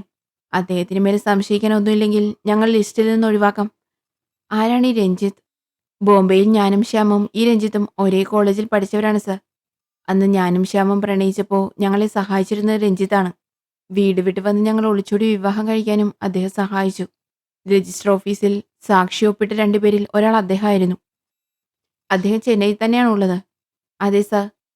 കുറെ കാലമായി ബന്ധമൊന്നുമില്ലായിരുന്നു. അടുത്തിടെ അദ്ദേഹം തന്നെ ഫോണിൽ വിളിച്ച് സംസാരിച്ചു. ശേഷം ഞങ്ങൾ കണ്ടു. 4 വർഷമായി ഞങ്ങൾ ഒരേ നഗരത്തിലുണ്ടായിട്ടും പരസ്പരം കണ്ടിരുന്നില്ല." "അദ്ദേഹത്തെ കണ്ടപ്പോൾ നിങ്ങൾ എന്താ സംസാരിച്ചേ?" "എനിക്കെല്ലാ സൗകര്യവും ഉണ്ടായിട്ടും പ്രിയപ്പെട്ട ഭർത്താവ് മദ്യത്തിന് അടിമയായതാണ് എൻ്റെ ഏക വിഷമമെന്ന് ഞാൻ പറഞ്ഞു. എത്ര ശ്രമിച്ചിട്ടും അദ്ദേഹത്തെ തിരുത്താൻ എനിക്ക് കഴിയുന്നില്ല. കഴിയുമെങ്കിൽ നിങ്ങളെങ്കിലും നിങ്ങളുടെ സുഹൃത്തിനെ ഒന്ന് ഉപദേശിക്കണമെന്ന് ഞാൻ പറഞ്ഞു. അദ്ദേഹം എന്നെ ആശ്വസിപ്പിച്ചു. ശ്രമിക്കാമെന്ന് പറഞ്ഞു." "അദ്ദേഹം ചെന്നൈയിൽ എവിടെയാണ് താമസം?" "ഇവിടെ അടുത്ത് റൂമെടുത്ത് താമസിക്കുകയാണെന്ന് പറഞ്ഞു." "ഞാൻ അവിടെ പോയിട്ടില്ല." അദ്ദേഹം എന്തു ചെയ്യുന്നു? ഏതോ മെഡിസിൻ നിർമ്മാണ കമ്പനിയിൽ ജോലി ചെയ്യുന്നതായി പറഞ്ഞു. അദ്ദേഹത്തിന്റെ ഓഫീസ് എവിടെയാണ്? ഷോളിംഗനല്ലൂരിൽ. ജയശീലിന്റെ കണ്ണുകൾ വിടർന്നു. എവിടെയാണെന്നാ പറഞ്ഞ? ഷോളിംഗനല്ലൂരിലെന്ന്. അവിടെ നിന്നാണല്ലോ ഞങ്ങൾക്ക് ശ്യാമിന്റെ മൃതദേഹം കിട്ടിയത്. നിങ്ങളുടെ ആ സുഹൃത്തിന് കാർ ഓടിക്കാൻ അറിയാമോ? അറിയാമെന്നാണ് എൻ്റെ ഓർമ്മ. പക്ഷേ അദ്ദേഹത്തെ വെറുതെ സംശയിക്കേണ്ട സർ. എന്റെ കാര്യത്തിൽ അങ്ങേയറ്റം കരുതലുള്ള ഒരു നല്ല മനുഷ്യനാണ് അദ്ദേഹം. ജയശീലൻ കുറച്ചു നിമിഷങ്ങൾ അവളെ സൂക്ഷിച്ചു നോക്കി. ഞാൻ ചോദിക്കുന്ന ഒരു വിഷമകരമായ ചോദ്യത്തിന് മറച്ചുവെക്കാതെ സത്യമായി മറുപടി പറയാമോ? എന്താ സർ? ശ്യാം, നിങ്ങൾ, ആ രഞ്ജിത്ത്, മൂന്നുപേരും ബോംബെയിൽ ഒരേ കോളേജിൽ പഠിച്ചാണെന്ന് പറഞ്ഞല്ലോ. രഞ്ജിത്ത് നിങ്ങളോട് വെറും സൗഹൃദം മാത്രമാണോ പുലർത്തിയിരുന്നത്? അതോ അയാളുടെ മനസ്സിൽ നിങ്ങളോട് രഹസ്യമായ പ്രണയം വല്ലതും ഉണ്ടായിരുന്നു? കുറച്ചു നിമിഷം മാലിനി നിശബ്ദയായിരുന്നു. പറയൂ മാഡം. ശ്യാം തന്നെ വിട്ടുപോയി. ഇനി എനിക്കുള്ളിൽ തന്നെ സത്യം ചെയ്തൊരു രഹസ്യം എന്തിനാണ് പറയേണ്ടതെന്ന് ഞാൻ ആലോചിക്കുകയാണ്. നിങ്ങൾ മനസ്സ് തുറന്ന് സംസാരിച്ചാലേ കുറ്റവാളിയെ ഞങ്ങൾക്ക് കണ്ടുപിടിക്കാൻ കഴിയൂ മാഡം. സർ, എന്റെയും ശ്യാമിന്റെയും വിവാഹം കഴിഞ്ഞ ശേഷം ഒരിക്കൽ ഞാൻ രഞ്ജിത്തിനെ കാണാൻ പോയിരുന്നു. അപ്പോൾ അവിചാരിതമായി അദ്ദേഹത്തിന്റെ ഡയറി വായിക്കാനിടയായി. അത് വായിച്ചപ്പോൾ ഞാൻ ആകെ തകർന്നുപോയി. അതിലെന്നെക്കുറിച്ച് പ്രണയ കവിതകൾ എഴുതി വെച്ചിരുന്നു. എന്നെ അദ്ദേഹം സ്നേഹിച്ചിരുന്നുവെന്നും ശ്യാമിനെ സ്നേഹിക്കുന്നുണ്ടെന്നറിഞ്ഞപ്പോൾ ശ്യാമിന് വേണ്ടി വഴിമാറി കൊടുത്തതായും ഇനി സൗഹൃദം മാത്രമേ തുടരാവൂ എന്നും വളരെ മാന്യമായി അതിലെഴുതിയിരുന്നു. ഞാനത് കണ്ടെടുത്ത് തന്നെ തിരികെ വെച്ച് ഒന്നും മിണ്ടാതെ പോന്നു. അതിനുശേഷം അദ്ദേഹത്തെ കാണുമ്പോഴൊക്കെ എനിക്ക് ബഹുമാനവും സഹതാപവും തോന്നുമായിരുന്നു. ഡയറിയിൽ എഴുതിയതുപോലെ രഞ്ജിത്ത് ഇന്നുവരെ ഒരു മാന്യനായ സുഹൃത്തായിട്ടാണ് പെരുമാറിയിരുന്നത്. ജയശീലൻ ചിന്തിക്കാൻ തുടങ്ങി. എനിക്ക് ആ രഞ്ജിത്തിന്റെ വിലാസം വേണം. നിങ്ങളിങ്ങനെയൊക്കെ ചോദിച്ചുകൊണ്ടാണ് ഞാൻ ഇത്രയും വിശദമായി പറഞ്ഞത്. എന്റെ വിവാഹത്തിന് ശേഷം ഇത്രയധികം സഹായിച്ച ഒരു സുഹൃത്തിനെ നിങ്ങൾ സംശയിക്കരുത്. എന്റെ ഭർത്താവിനെ കൊലപ്പെടുത്തുന്നത് കൊണ്ട് അദ്ദേഹത്തിന് ഒരു ലാഭവും ഇല്ല സർ. മനുഷ്യ മനസ്സ് വളരെ വിചിത്രമാണ് മാലിനി. എനിക്ക് അസാധ്യമായൊരു മോട്ടീവ് ഇതിൽ കണ്ടെത്താൻ കഴിയും. എന്താ സാർ നിങ്ങളീ പറയുന്നേ? രഞ്ജിത്ത് നിങ്ങളെ അഗാധമായി സ്നേഹിച്ചിരുന്ന ആളാണ്. സുഹൃത്തിനു വേണ്ടി തന്റെ പ്രണയം ത്യാഗം ചെയ്ത് വികാരങ്ങളെ ഉള്ളിൽ രഹസ്യമായി കുഴിച്ചുമൂടിയ ആൾ. കുറേ നാളുകൾക്ക് ശേഷം നിങ്ങൾ അദ്ദേഹത്തെ കാണുന്നു. ശ്യാം പഴയ ശ്യാമല്ല എന്ന് നിങ്ങൾ പറയുന്നു. അവന്റെ മദ്യപാനം കാരണം നിങ്ങളുടെ കുടുംബജീവിതം സമാധാനമില്ലാത്തതാണെന്ന് നിങ്ങൾ സങ്കടപ്പെടുന്നു. രഞ്ജിത്ത് നിങ്ങളെ ആശ്വസിപ്പിക്കുന്നു. അതേസമയം രഞ്ജിത്തിന്റെ ഉള്ളിൽ എന്തായിരിക്കുമെന്ന് ചിന്തിച്ചു നോക്കൂ. ഇവൻ നന്നായി നോക്കിക്കോളും എന്ന് കരുതിയല്ലേ ഞാൻ എന്റെ പ്രണയം വിട്ടുകൊടുത്തത്? മാലിനിയുടെ വിലയറിയാതെ അവളെ ഇങ്ങനെ വിഷമിപ്പിക്കുകയാണോ ഇവൻ? ഇവനൊക്കെ ഒരു മനുഷ്യനാണോ? ഈ രീതിയിൽ ശ്യാമിനോടൊരു വെറുപ്പ് അയാളുടെ ഉള്ളിലുണ്ടാകില്ലേ? ആ വെറുപ്പ് ഒരു ഘട്ടത്തിൽ കൊലപാതക പദ്ധതിയായി മാറിയതാകാം. ശ്യാം ഉള്ളിടത്തോളം കാലം മാലിനിക്ക് സന്തോഷം ഉണ്ടാവില്ല. അതുകൊണ്ട് ശ്യാമിനെ കൊന്നാലേ മാലിനിക്ക് സമാധാനം കിട്ടുമെന്ന് രഞ്ജിത്തിന്റെ മനസ്സിൽ ഒരു തീരുമാനമുണ്ടായിട്ടുണ്ടാകാം. സോ എന്തുകൊണ്ട് രഞ്ജിത്തിന് ഇത് ആസൂത്രണം ചെയ്തുകൂടാ? ഷോളിംഗന്നൂരിൽ അയാളുടെ ഓഫീസുള്ളതുകൊണ്ട് ആ മാലിന്യക്കുഴി പ്രദേശം അയാൾക്ക് പരിചിതമായിരിക്കാം. മൃതദേഹം ഒളിപ്പിക്കാൻ തീരുമാനിച്ചാൽ തനിക്കറിയാവുന്ന ഒരു സ്ഥലമാണ് ആദ്യം ഓർമ്മ വരിക മാഡം. നിങ്ങൾ പറയുന്ന കാര്യങ്ങൾ യുക്തിസഹമാണ്. പക്ഷേ രഞ്ജിത്തിനെ സംശയിക്കാൻ എന്റെ മനസ്സ് ആഗ്രഹിക്കുന്നില്ല സർ. നിങ്ങൾ വിലാസം മാത്രം തരൂ മാഡം. മാലിനി മടിയോടെ വിലാസം നൽകി. ഇപ്പോൾ നിങ്ങൾ പറഞ്ഞതൊക്കെ വെറും ഊഹങ്ങളല്ലേ? ഈ കൊലപാതകത്തിൽ രഞ്ജിത്തിനെ ബന്ധപ്പെടുത്തുന്ന മറ്റെന്തെങ്കിലും തെളിവുകൾ നിങ്ങൾക്ക് കിട്ടിയിട്ടുണ്ടോ? കാറിനുള്ളിൽ നിന്ന് ഒരുപാട് വിരലടയാളങ്ങൾ ലഭിച്ചിട്ടുണ്ട്. അതിലൊന്ന് രഞ്ജിത്തിൻ്റെതുമായി ഒത്തുനോക്കാം മാഡം. സെൻട്രൽ സ്റ്റേഷൻ പാർക്കിങ്ങിൽ ടിക്കറ്റ് കൊടുക്കുന്ന പയ്യൻ കാറ് കൊണ്ടിട്ട വെള്ള ഷർട്ട് ഇട്ടവനെ തിരിച്ചറിയാൻ തയ്യാറാണ്. ഇപ്പോൾ രഞ്ജിത്തിന്റെ വിലാസത്തിലേക്ക് അവനെ കൂടി കൂട്ടിയാണ് ഞങ്ങൾ പോകുന്നത്. അവൻ കണ്ടത് ഇയാളെയാണെന്ന് ആ പയ്യൻ പറഞ്ഞാൽ പിന്നെ രഞ്ജിത്തിൽ നിന്ന് സത്യം പുറത്തു കൊണ്ടുവരുന്നത് വലിയ കാര്യമൊന്നുമല്ല. ജയശീലൻ പറഞ്ഞു. ആ വാക്കുകളിൽ വലിയ ഉറപ്പുണ്ടായിരുന്നു. എന്താ രഞ്ജിത്ത് പറയുന്നേ? മധുമിതയ്ക്ക് വിശ്വസിക്കാനായില്ല. തുറന്നു വെച്ച തന്റെ പെട്ടിയിലേക്ക് വേഗത്തിൽ വസ്ത്രങ്ങൾ വാരിയിടുകയായിരുന്നു രഞ്ജിത്ത്. മധു, ഇപ്പോൾ നിന്നോട് വിശദമായി ഒന്നും പറയാനുള്ള സാഹചര്യമില്ല. എത്രയും വേഗം എനിക്ക് ഈ നഗരം വിട്ടു പോകണം. അതെന്താണെന്നാ ഞാൻ ചോദിക്കുന്നേ? ഞാനൊരു വലിയ പ്രോബ്ലത്തിൽ പെട്ടിരിക്കണം മധു. എങ്ങോട്ടാണ് പോകേണ്ടതെന്ന് എനിക്ക് തന്നെ അറിയില്ല. പക്ഷേ ഇവിടെ ഇരിക്കാൻ കഴിയില്ല. കുറേ ദിവസം കഴിഞ്ഞ് ഞാൻ നിന്നെ ബന്ധപ്പെടാം. ആ സമയത്ത് നിനക്ക് എന്നെ വിശ്വാസം ഉണ്ടെങ്കിൽ എൻ്റെ അടുത്തേക്ക് വരാം. നമുക്ക് വിവാഹം കഴിച്ച് കുടുംബമായി ജീവിക്കാം. ഇപ്പോൾ ചോദ്യങ്ങൾ ചോദിച്ച് സമയം കളയരുത്. അവൻ സ്യൂട്ട് കേസ് പൂട്ടി താക്കോലെടുത്തു. അവന്റെ വെപ്രാളം മധുമിത അത്ഭുതത്തോടെ നോക്കി നിന്നു. ഷൂ ധരിച്ച ശേഷം രഞ്ജിത്ത് സ്യൂട്ട് കേസുമായി ഇറങ്ങാൻ തുടങ്ങിയപ്പോൾ മധു തടസ്സമായി നിന്നു. എന്നോട് പറയാതെ, എനിക്ക് വിശദീകരണം തരാതെ നീ പോവരുത് രഞ്ജിത്ത്. എന്തിനാണ് ഒരു കള്ളനെ പോലെ ഓടുന്നേ? ആരെയാ നീ പേടിക്കുന്നേ? എന്താ നിന്റെ പ്രശ്നം? പറ. മധു, എന്റെ അവസ്ഥ നിനക്ക് മനസ്സിലാവില്ല. പറയാൻ സമയമില്ല. നിയമത്തിന്റെ ദൃഷ്ടിയിൽ ഞാനിപ്പോൾ ഒരു കുറ്റവാളിയാണ്. പോലീസ് ഏത് നിമിഷവും എന്നെ തിരഞ്ഞു വരാം. മനസ്സിലായോ? പോലീസ് എന്ന വാക്ക് കേട്ടതും മധു ആകെ തകർന്നുപോയി. അവളെ മാറ്റി നിർത്തി രഞ്ജിത്ത് വേഗത്തിൽ മുറിക്ക് പുറത്തിറങ്ങി.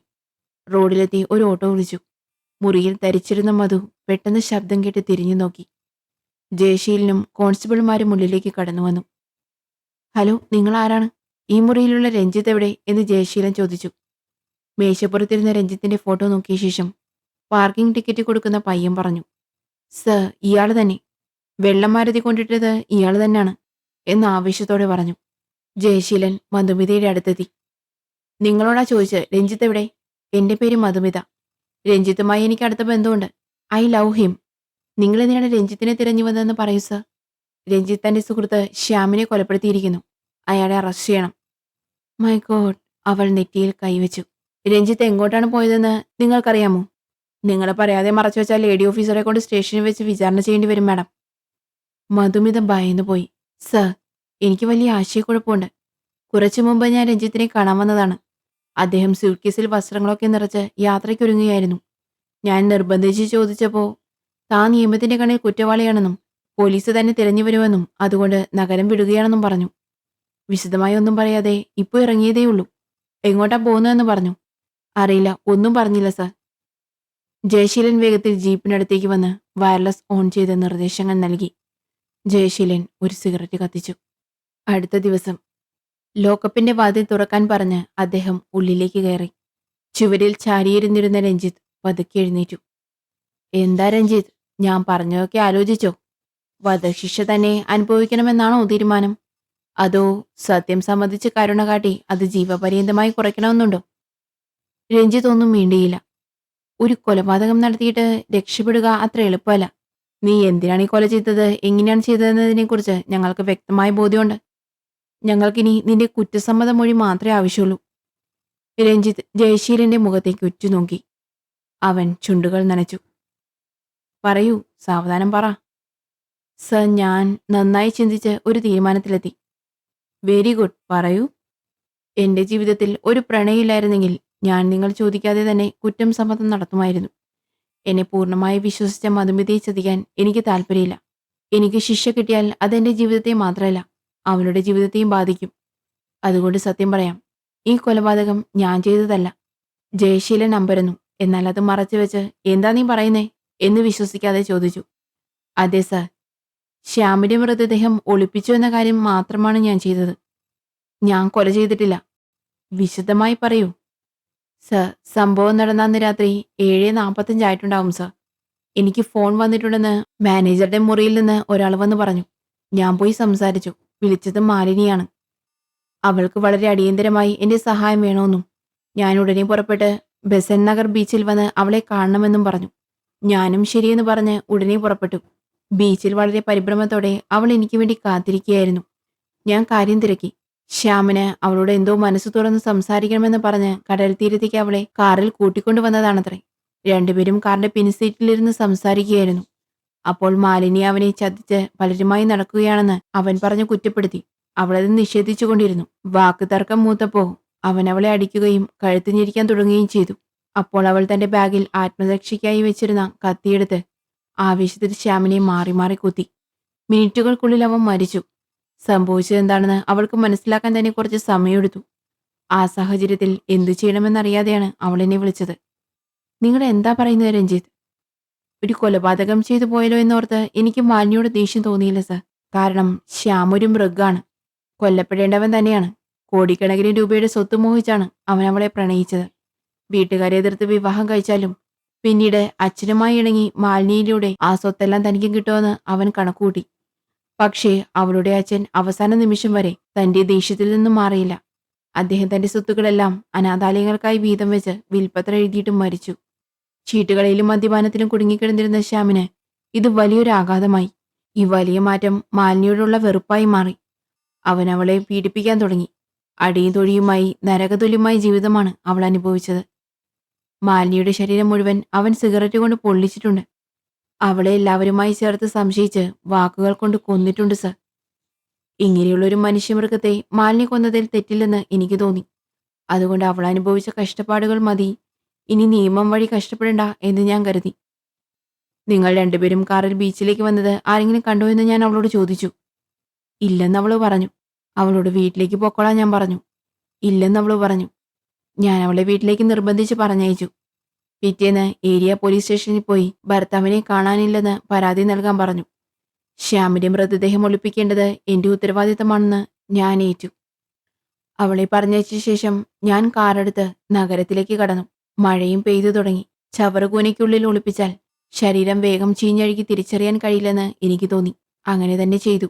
കാറ് കഴുകി സെൻട്രൽ സ്റ്റേഷനിൽ കൊണ്ടിട്ട് ഞാൻ മുറിയിലേക്ക് പോയി.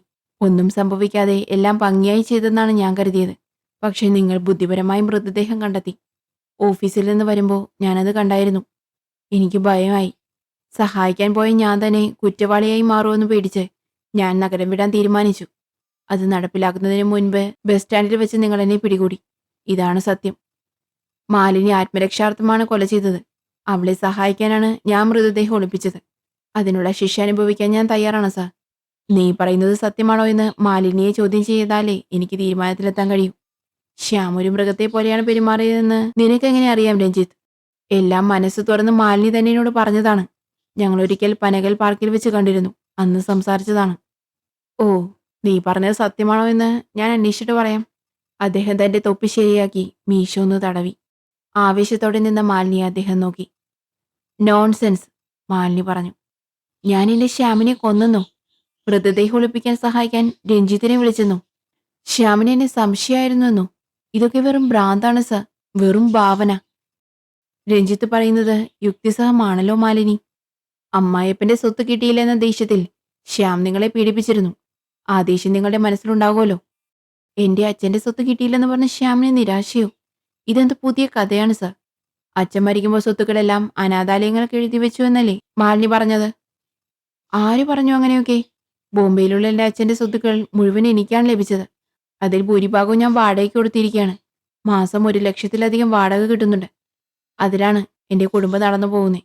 മാലിനി തന്റെ മുറിയിൽ പോയി ആധാരങ്ങളുമായി തിരിച്ചു വന്നു.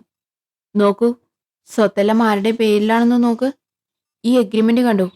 അച്ഛൻ ദേഷ്യപ്പെട്ടത് സത്യമാണ്. പക്ഷെ പിന്നീട് അദ്ദേഹം ക്ഷമിച്ചു. ജയശീലൻ ആശയക്കുഴപ്പത്തോടെ അവളെ നോക്കി. ശ്യാം നിങ്ങളെ അടിച്ചു പീഡിപ്പിച്ചിരുന്നില്ലേ? ഛേ, അദ്ദേഹം എത്ര മാന്യനായിരുന്നു എന്നറിയാമോ? അദ്ദേഹം നിങ്ങളെ സംശയിച്ചിരുന്നില്ലേ? ഒരിക്കലുമില്ല സർ. അദ്ദേഹത്തിന് ആകെയുണ്ടായിരുന്ന ദോഷം ആ മദ്യപാനം മാത്രമാണ്. നിങ്ങളുടെ ശരീരത്തിൽ അദ്ദേഹം സിഗരറ്റ് കൊണ്ട് പൊള്ളിച്ചില്ലേ? എനിക്ക് ചിരിയാണ് വരുന്നത് സാർ. എന്റെ കൂടെ വന്നിട്ടുള്ള ലേഡി ഓഫീസറെ കൊണ്ട് നിങ്ങളെ പരിശോധിക്കണം.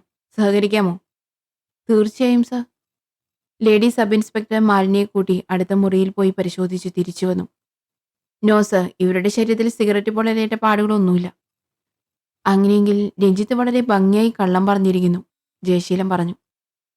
താൻ പിടിക്കപ്പെട്ടപ്പോൾ അതിൽ നിന്ന് രക്ഷപ്പെടാൻ എണ്ണി കൊടുക്കാൻ അയാൾ ഓരോ കഥകളുണ്ടാക്കി പറയുകയാണ് സർ, മാലിനി പറഞ്ഞു. ജയശീലൻ ചിന്തയിലാണ്ടു. സാറിനെ വിശ്വസിക്ക്, ഞാൻ പറഞ്ഞതാണ് സത്യം. ഞാൻ അഭിനയിക്കുകയല്ല, മാലിനിയാണ് അഭിനയിക്കുന്നത്. അച്ഛൻ അനാഥാലയങ്ങൾക്ക് സ്വത്ത് എഴുതി വെച്ചെന്ന് പറഞ്ഞത് അവളാണ്. ശ്യാം തന്നെ പീഡിപ്പിക്കുന്നു എന്ന് പറഞ്ഞതും അവളാണ്. അവളോട് എനിക്ക് സഹതാപം തോന്നാൻ വേണ്ടിയാണ് അവൾ അങ്ങനെ പറഞ്ഞത്, രഞ്ജിത്ത് പറഞ്ഞു. നിനക്കെന്തിനാണ് അവളോട് സഹതാപം തോന്നേണ്ടത്? എങ്കിലല്ലേ ആവേശം വന്ന് മൃതദേഹം ഒളിപ്പിക്കാൻ ഞാൻ തയ്യാറാവൂ. ഇപ്പോൾ ചിന്തിക്കുമ്പോൾ ഇതെല്ലാം ഒരു നാടകമാണെന്ന് എനിക്ക് തോന്നുന്നു സർ. അവളെ ഏതോ ഒരു കാരണത്താൽ ശ്യാമിനെ കൊല്ലണമെന്ന ഉദ്ദേശത്തിലായിരുന്നു. അപ്പോഴാണ് ഞാൻ ഫോൺ വിളിച്ച് പഴയ സൗഹൃദം പുതുക്കുന്നത്. ഒരു മണ്ടനെ കിട്ടിയെന്ന് കരുതി അവൾ ബുദ്ധിപൂർവ്വം പദ്ധതിയിട്ടു. അവളോട് സഹതാപം തോന്നുന്ന രീതിയിൽ ഓരോ കള്ളങ്ങൾ പറഞ്ഞു. സംഭവം നടന്ന ദിവസം ആ ബീച്ചിൽ വെച്ച് അവൾ തന്നെ ശ്യാമിനെ കൊന്ന ശേഷം എന്നെ വിളിച്ച് ആത്മരക്ഷാർത്ഥം ചെയ്തതാണെന്ന് പറഞ്ഞ് അവിടെയും ഒരു നാടകമാടി എന്നെ വിശ്വസിപ്പിച്ചു. എന്നെ വിശ്വസിക്കു സർ, ഞാൻ കൊന്നിട്ടില്ല. നീ പറയുന്നത് വിശ്വസിക്കാൻ തെളിവുകളില്ലല്ലോ രഞ്ജിത്ത്. മാലിനി പറയുന്നത് ശരിയാണെന്നേ തോന്നും. അവൾ പറയുന്നത് പോലെ കൊലപാതക കുറ്റം മാലിനിയുടെ മേൽ കെട്ടിവെക്കാൻ നീ എന്തിനാണ് ഇത്രയധികം കന്തകൾ മെനയുന്നത്? ഞങ്ങൾ കണ്ടതും സംസാരിച്ചതും അവൾ എന്നെ ഫോൺ വിളിച്ച് ബീച്ചിലേക്ക് വരാൻ പറഞ്ഞതുമൊക്കെ എനിക്ക് എങ്ങനെ തെളിയിക്കാൻ കഴിയും സർ? അതിനൊന്നും സാക്ഷികളില്ലല്ലോ. അതാ അതാ ഞങ്ങൾ പറയുന്നത് കുറ്റം സമ്മതിക്കാൻ. സാർ, എന്തിനാണ് നിങ്ങൾ അത് തന്നെ പറയുന്നത്? ഈ കൊലപാതകത്തിന് കാരണം വേണ്ടേ? ഞാൻ എന്തിനാണ് ശ്യാമിനെ കൊല്ലുന്നേ? അതാണ് എൻ്റെ ചോദ്യം രഞ്ജിത്ത്. നിനക്ക് ബോംബെയിൽ പഠിക്കുമ്പോൾ തന്നെ മാലിനിയോട് രഹസ്യമായ പ്രണയം ഉണ്ടായിരുന്നു. ശ്യാം അവളെ സ്നേഹിക്കുന്നുണ്ടെന്ന് അറിഞ്ഞപ്പോൾ നീ നിന്റെ പ്രണയം ഉള്ളിൽ കുഴിച്ചുകൂടി. സത്യമല്ലേ ഇത്? ഇതെന്ത് പുതിയ കഥയാണ് സാർ? കഥയല്ല, നീ നിന്റെ ഡയറിയിൽ എഴുതി വെച്ചതാണ്. പക്ഷെ നീ അറിയാതെ അത് മാലിനി വായിച്ചു. ദൈവമേ, ഞാൻ അത്തരത്തിൽ മാലിനിയെക്കുറിച്ച് ചിന്തിച്ചിട്ട് പോലുമില്ല. ഡയറിയിൽ എഴുതിയിട്ടില്ല. ഈ പദ്ധതിയിൽ എന്നെ ബലിയാടാക്കാൻ വേണ്ടി മാലിനി പറഞ്ഞ കള്ളങ്ങളിൽ ഒന്നായിരിക്കാം അതെന്ന് ഞാൻ കരുതുക. ജയശീലൻ ചിന്തയോടെ താടി തടവി. നിന്റെ അഭിപ്രായത്തിൽ നീ പറയുന്നത് ശ്യാമിനെ മാലിനി ആയിരിക്കാം കൊലപ്പെടുത്തിയത്, അങ്ങനെയല്ലേ? അതെ സർ. അപ്പോഴും ഒരു കാരണം വേണമല്ലോ. എന്തിനാണ് ശ്യാമിനെ മാലിനി കൊലപ്പെടുത്തിയത്? എന്തിനാണ് അത്രയും കഷ്ടപ്പെട്ട് ആ പഴി നിന്റെ മേൽ ചുമത്തിയത്? അതൊക്കെ നിങ്ങളല്ലേ സാർ കണ്ടുപിടിക്കേണ്ടേ. ഇപ്പോൾ ആരെ വിശ്വസിക്കണം ആരെ സംശയിക്കണമെന്ന് മനസ്സിലാവുന്നില്ല, ജയശീലൻ പറഞ്ഞു. സമയം രാത്രി 12. ടെലിഫോൺ ബെല്ലടിച്ചു. രാത്രി കട്ടിലിൽ കിടന്നിരുന്ന മാലിനി കൈനീട്ടി ആ വലിയ ലൈറ്റിട്ട് ഫോൺ എടുത്തു. ഹലോ. ആ മാലിനി, ഞാൻ സബ് ഇൻസ്പെക്ടർ ജയശീലാണ് സംസാരിക്കുന്നത്. എന്താ സാർ ഈ സമയത്ത്? മാഡം, ലോക്കപ്പിലുണ്ടായിരുന്ന രഞ്ജിത്ത് കുറച്ചു മുമ്പ് രക്ഷപ്പെട്ടു. അവൻ നിങ്ങളോട് വലിയ ദേഷ്യത്തിലാണ്. അവൻ അങ്ങോട്ട് വന്നേക്കാം ചിലപ്പോൾ. നിങ്ങളെന്തായാലും ഒന്ന് ജാഗ്രത പാലിക്കണം. ഞങ്ങളുടനെ നിങ്ങളുടെ സുരക്ഷയ്ക്കായി കോൺസ്റ്റബിൾമാരെ അയക്കാം. ശരി സാർ എന്ന് പറഞ്ഞപ്പോഴേക്കും മാലിനി വിയർത്തു കുളിച്ചു. ഇടിക്കുന്ന ഹൃദയം അമർത്തിപ്പിടിച്ചു. വാതിലിന്റെ കുറ്റി ശരിയായി ഇട്ടിട്ടുണ്ടോ എന്ന് നോക്കി. ഭിത്തിയിലെ ക്ലോക്കിന്റെ ടിക് ടിക് ശബ്ദം ഉച്ചത്തിൽ കേട്ടു. ഏതാനും നിമിഷങ്ങൾ കഴിഞ്ഞ് ആ മുറിയുടെ ഒരു ജനൽ ചില്ല് തകർന്നു വീണു. കയ്യിൽ ഒരു ഇരുമ്പുദണ്ഡുമായി ആവേശത്തോടെ രഞ്ജിത്ത് മുറിക്കുള്ളിലേക്ക് കടന്നു വന്നു. ഒരൊറ്റ കുതിപ്പിന് അവളെ പിടിച്ച് കിടക്കയിൽ വീഴ്ത്തി. ഇരുമ്പുദണ്ഡ് ഒങ്ങിക്കൊണ്ട് അവൻ അലറി. എടീ, ബുദ്ധിപൂർവ്വം എന്നെ കൊലപാതകിയാക്കിയല്ലേ നീ? ഞാൻ യഥാർത്ഥത്തിൽ ഒരു കൊലപാതകിയാകാം. പറയടി, എന്തിനാണ് എന്നെ ഇങ്ങനെ കുടുക്കിയത്? പ്ലീസ്, എന്നെ കൊല്ലല്ലേ രഞ്ജിത്ത്. ഞാൻ ചെയ്ത തെറ്റാണ്. നീ എന്നെ കൊല്ലാതെ വിട്ടാൽ ഞാൻ നിനക്ക് 20 ലക്ഷം രൂപ തരാം. എങ്ങനെയെങ്കിലും നീ രക്ഷപ്പെട്ടോളൂ. ആരും കാണാത്തയിടത്ത് പോയി സന്തോഷമായി ജീവിക്കേ. 20 ലക്ഷം ഒരു ചെറിയ തുകയല്ല. എന്നെ കൊല്ലുന്നത് കൊണ്ട് നിനക്കെന്ത് ലാഭം? നീ ആലോചിക്കേ. രഞ്ജിത്തിന്റെ പിടി അയഞ്ഞു. 20 ലക്ഷമോ? തീർച്ചയായും തരോ? ആ, തീർച്ചയായും തരാം. ഇപ്പൊ തന്നെ തരാം. രഞ്ജിത്ത് പിടിവിട്ടു. ശരിതാ, ഞാൻ പോയിക്കോളാം. പക്ഷെ എന്തിനാണ് ശ്യാമിനെ കൊന്നത്? അത് നീ പറ. എനിക്കിപ്പോ ഒരു പ്രണയമുണ്ട്. ശ്യാമിനെ ഒഴിവാക്കിയിട്ട് പുതിയ വിവാഹം കഴിക്കാൻ ഞാൻ പദ്ധതിയിട്ടു. അതിന് ശ്യാമിനെ ഇല്ലാതാക്കേണ്ടി വന്നു. ആ സമയത്താണ് നീ വന്നു ചേർന്നേ. അതുകൊണ്ട് ബുദ്ധിപരമായി കൊലപാതകത്തിൽ നിന്നെ കൂടി ഉൾപ്പെടുത്തി. മനോഹരമായി നാടകം കളിച്ചത് നീ മാത്രമല്ല, പോലീസും കൂടിയാണ്. അതാ നോക്കൂ, രഞ്ജിത്ത് പറഞ്ഞു. ജയശീലനും മറ്റുള്ളവരും കയ്യിൽ ടേപ്പ് റെക്കോർഡുമായി ഉള്ളിലേക്ക് കടന്നു വന്നു. ഡിയർ ഫ്രണ്ട്സ്, ഈ കഥയുടെ അവസാനിച്ചു. കൂടുതൽ കഥകളുമായി നമുക്ക് വീണ്ടും കാണാം. കഥ നിങ്ങൾക്ക് ഇഷ്ടമാകുന്നുണ്ടെങ്കിൽ ചാനൽ ഒന്ന് സബ്സ്ക്രൈബ് ചെയ്യണേ. കൂടെ ഒരു ലൈക്കും കൂടി. ബായ്.